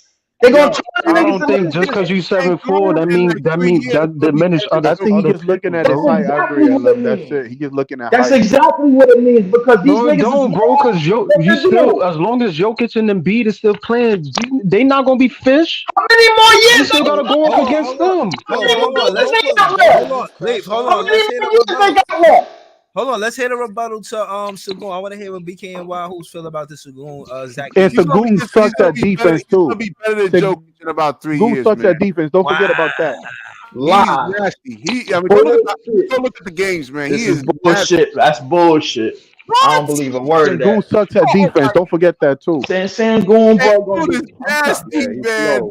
Listen, all I'm saying is just because these big 7'4" dudes coming in, they gonna get this work too. They not gonna just look at these dudes and be like, "Oh, have mercy on me because they 7'4". Like, nah, they still gonna get the work too. It's not gonna be something that's gonna be repeatable. You gonna get the best of them niggas one time, and then they gonna figure that shit out, bro, and then that's gonna be curtain for them niggas. That's bro. not true, bro. That's not true. These dudes is skilled, and they got. Right. And at the end of the day, Right. you can figure with Jokic, right? They won all of their matchups, but the fact is, Jokic saw Wemby block him one time, and for the rest of the game, Wemby didn't get another block on him. Why? IQ. Jokic knew to get to. Wemby had 7 blocks the last time he seen Joker, bro. Stop it. And Jokic had 42 and 10. So Right. it's irrelevant. It's irrelevant, bro. 7 blocks in a walk, and the dude he was guarding had 42. Exactly. Stop it, bro. 33 at age 19, bro. Like, what are we saying? And if you watch the game, Jokic was predicting, he got the wingspan, he can try to get to me. You know what I'm gonna do? Float it up every time before he gets to the spot. Yeah, man. Listen, look. If a IQ leave with dudes in the 7'4", you're right. They gotta adjust, but these dudes gonna adjust too to the 7'4" stuff, bro. It ain't but so much. It ain't but so much IQ shit you can get away with, bro. Like, but listen, it's only a matter of time before.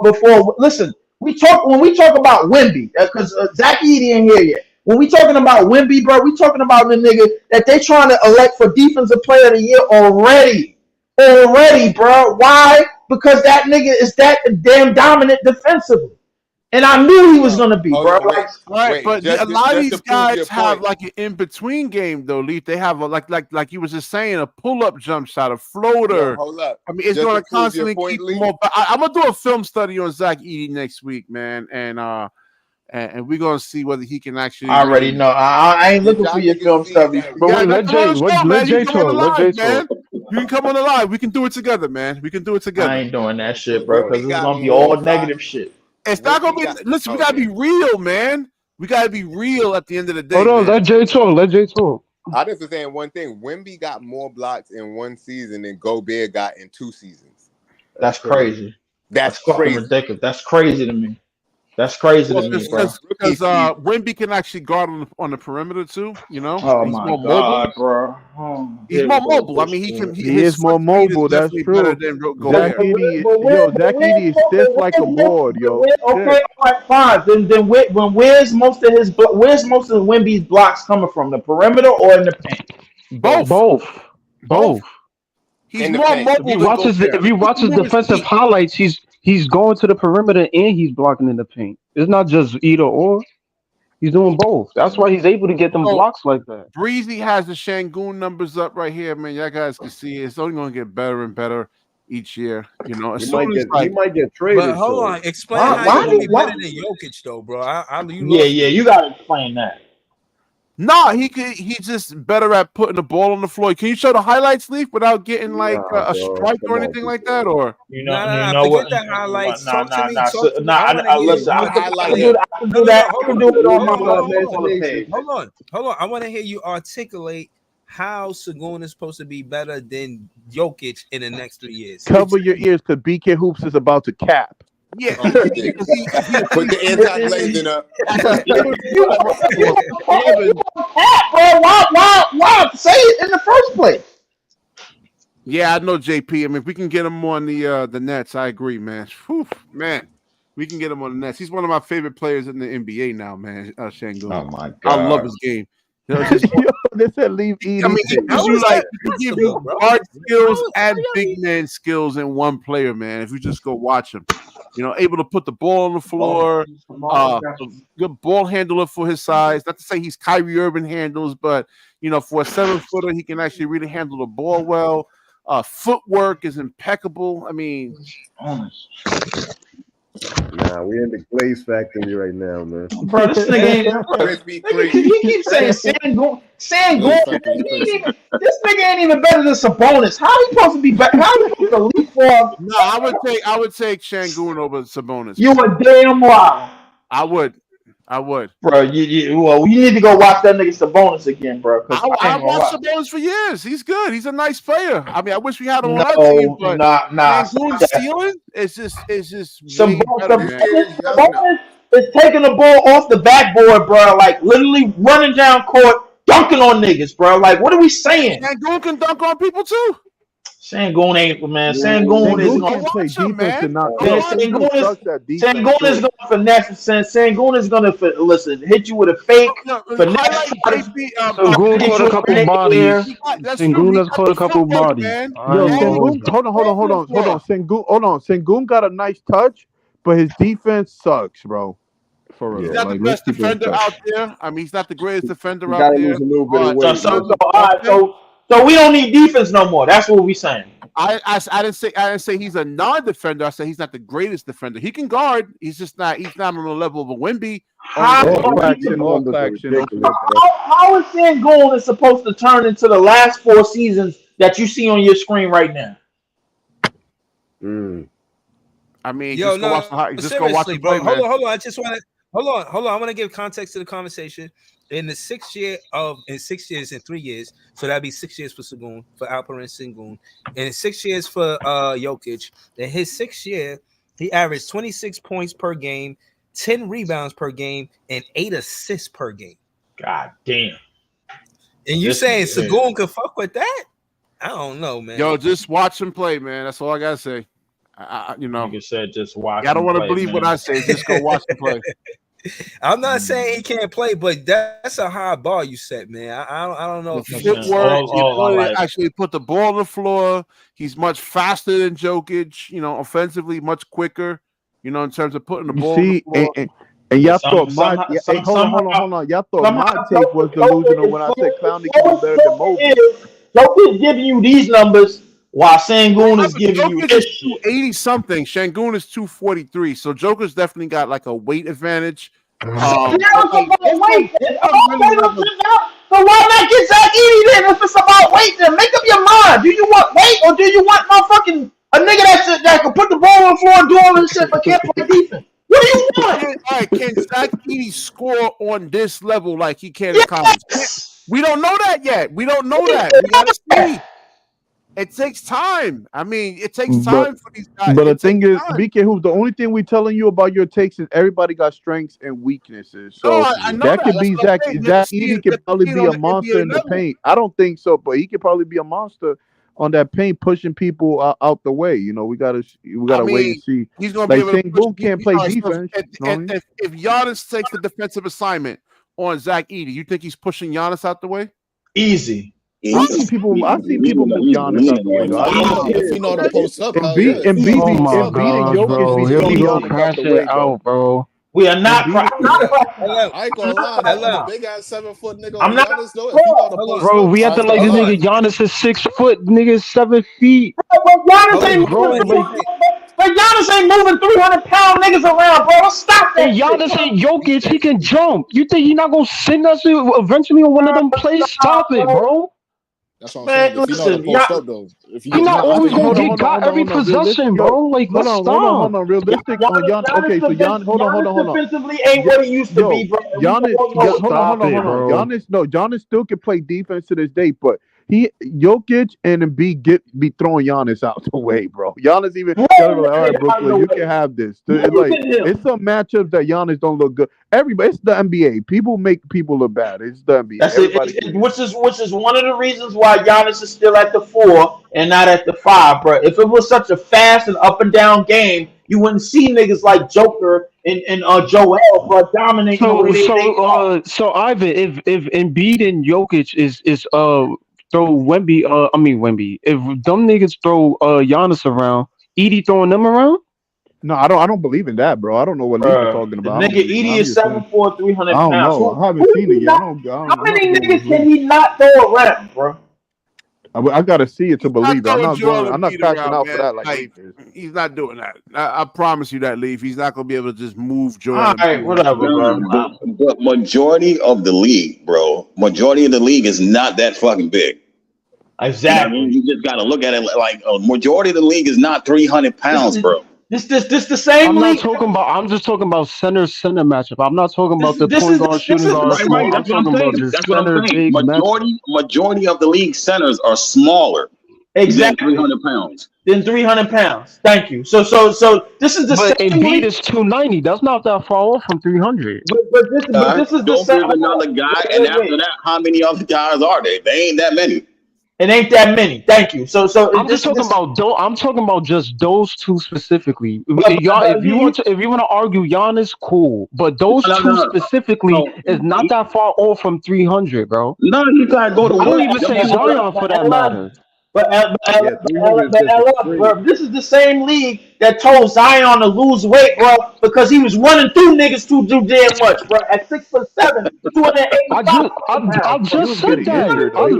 I literally just said if he came to the league, they probably gonna ask him to lose the weight. I literally just said that a couple of minutes ago. Yeah, even Zion can actually lose some weight, man. It's especially if he has to guard perimeter. I mean, it's tough for a big guy to really do that, man. Guarding the perimeter is not easy, man. It puts a lot of the 7'4", 300 pounds, bro, that he's moving around, bro. He's moving around a whole lot better than a lot of niggas that has ever been that weight and size ever in the league. I'm telling you, bro. Like I bullshit you niggas not, bro. Like I'm telling you, he is maskless every time he go in the paint. Elbow sandwich, get the fuck out my way, nigga. I'm scoring. It's that simple. Shit, bro.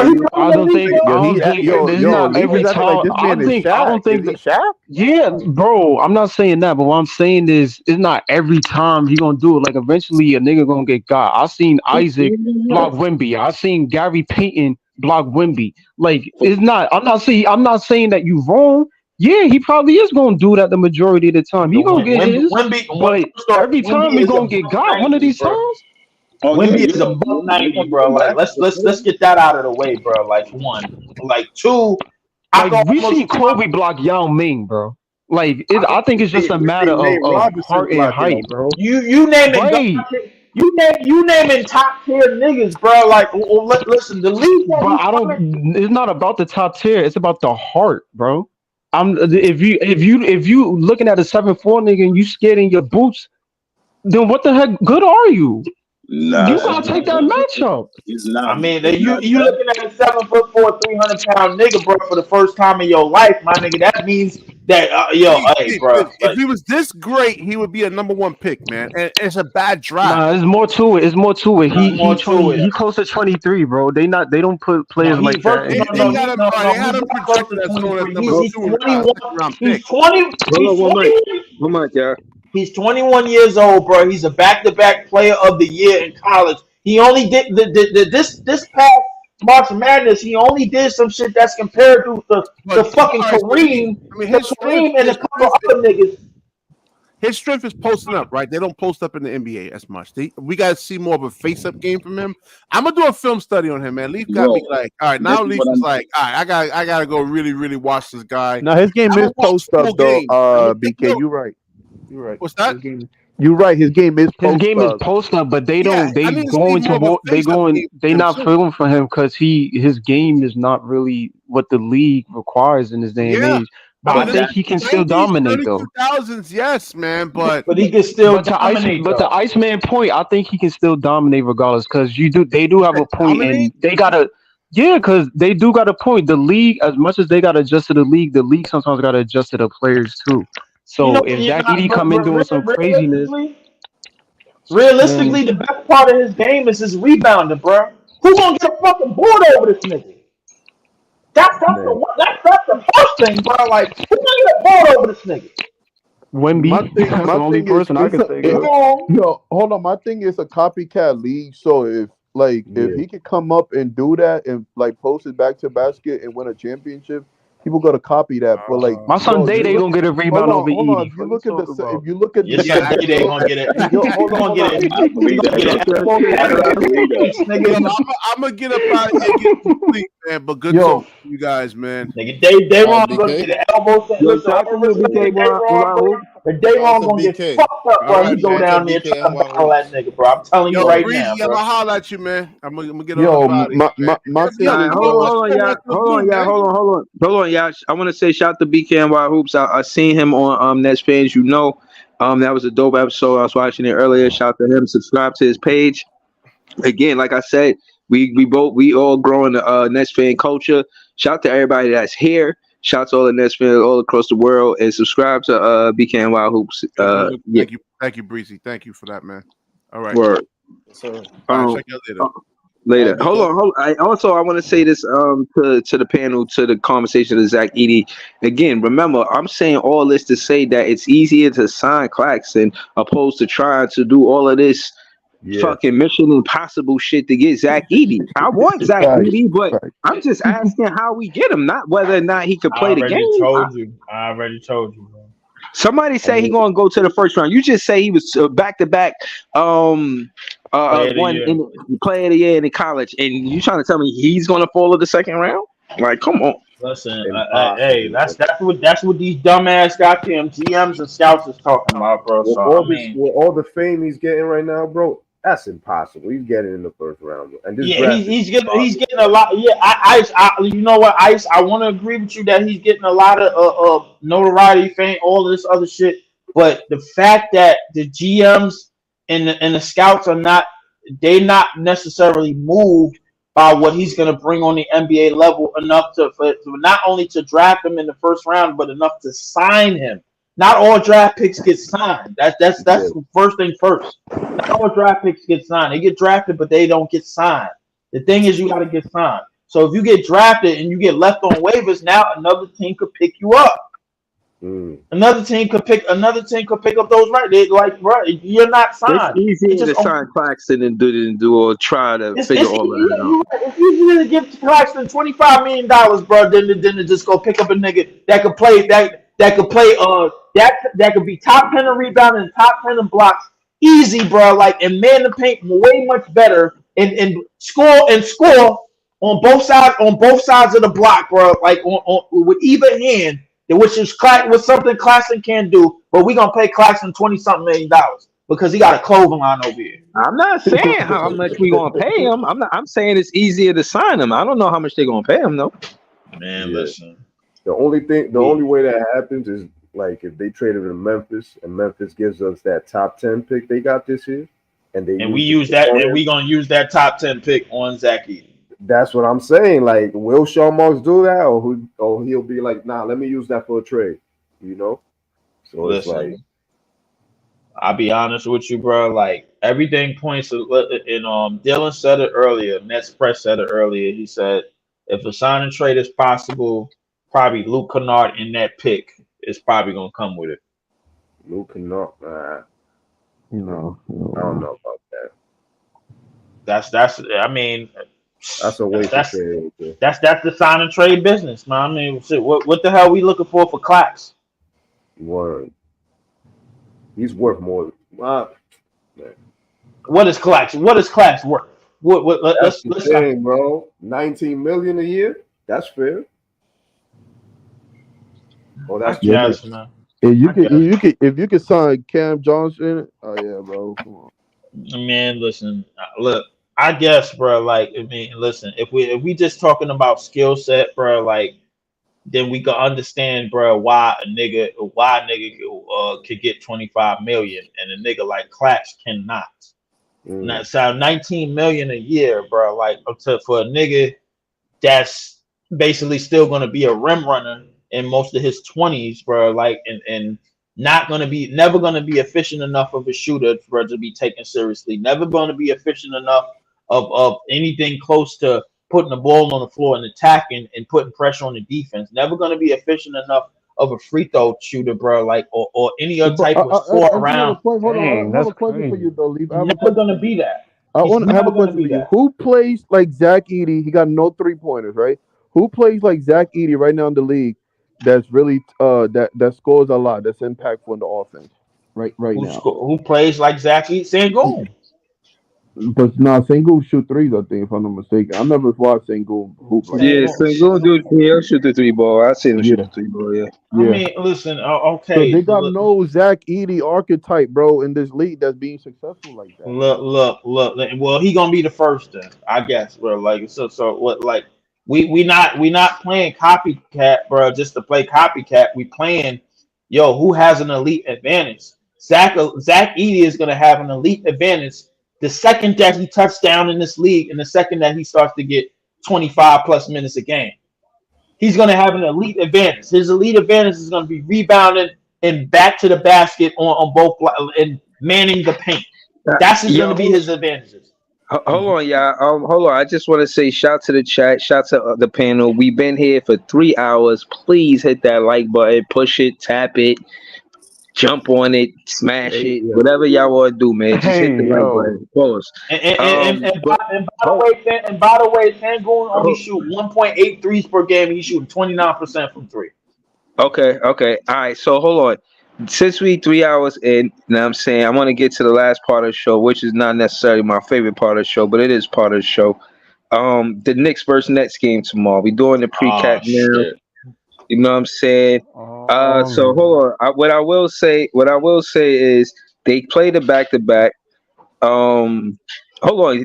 Eskimo in a private chat, he said Clax is 7th in blocks and 13th in rebounding. That's nothing to sneeze at. Yeah, but he ain't top 10 in rebounding, man. So that doesn't even fall to my point. Next question. All right. So the impact he does on defense, though, outweighs the rebound. That's what I'm gonna say. That's true. Hold on. But he ain't he ain't giving you nothing offensively, bro. Like, next question. Hold on. I got some announcements too, and I also want to say, after the season, around like even now, probably tonight. Hit me, y'all. Let me know y'all game tags. Definitely trying to start a tournament, a 2K tournament, or a Madden tournament, or a Madden tournament. So if y'all interested in that, just let me know. What system? The PS5. Everybody losing. That's hey, bro, listen. Hit me up, bro. When y'all niggas hit me up when y'all niggas get college football. I ain't interested in none of that shit, bro. But college ball, okay. I'll let you know. Yeah. College football like was gonna be the wave this season. But to Big Dog Hunting's point, bro, like Sengun may be better than Edey offensively right now, just in terms of what he's doing on the NBA level. But I promise you, if Edey ever gets anything over 25 minutes a game, bro, he will be a top 5 center offensive. He will be a top 5, top 10 center in this league, offensively and defensively. He's gonna be a Zubac. Sorry, no, I'm messing. No, he's not. How you messing with you, Lee? Zubac does not have the defensive prowess that nigga has, bro. Like, I promise you, he doesn't. Hold on. So I wanted to ask. Nets versus Knicks. Knicks had a back-to-back versus the Celtics. They won. But y'all think we win that game tomorrow, or it's a wrap, bro? We winning. They didn't just win, my nigga. Them niggas obliterated them niggas, bro. Clowney players got the win for us, bro. That's it. Clowney, I think we take that. I don't think Clowney was part of the last loss. I don't think he was in a rotation. Bro, we barely lose when Clowney plays. Bro, you gotta win the record. Facts. Yo, bro, I already hit a better team. I already hit my 65 game incentive. I don't need this shit right now, bro. This has been a piss poor. I came because I thought the season was over. I'm not even gonna lie, bro. I'm thinking that. The season over on Sunday. I'm like, why are we still playing basketball, bro? Our season is over. Our season been over since February of last year, bro. What are we doing? That shit been over, bro. All right, come on. So I've been watching the highlights. Come on, bro. It been over since then. We ain't had no plan.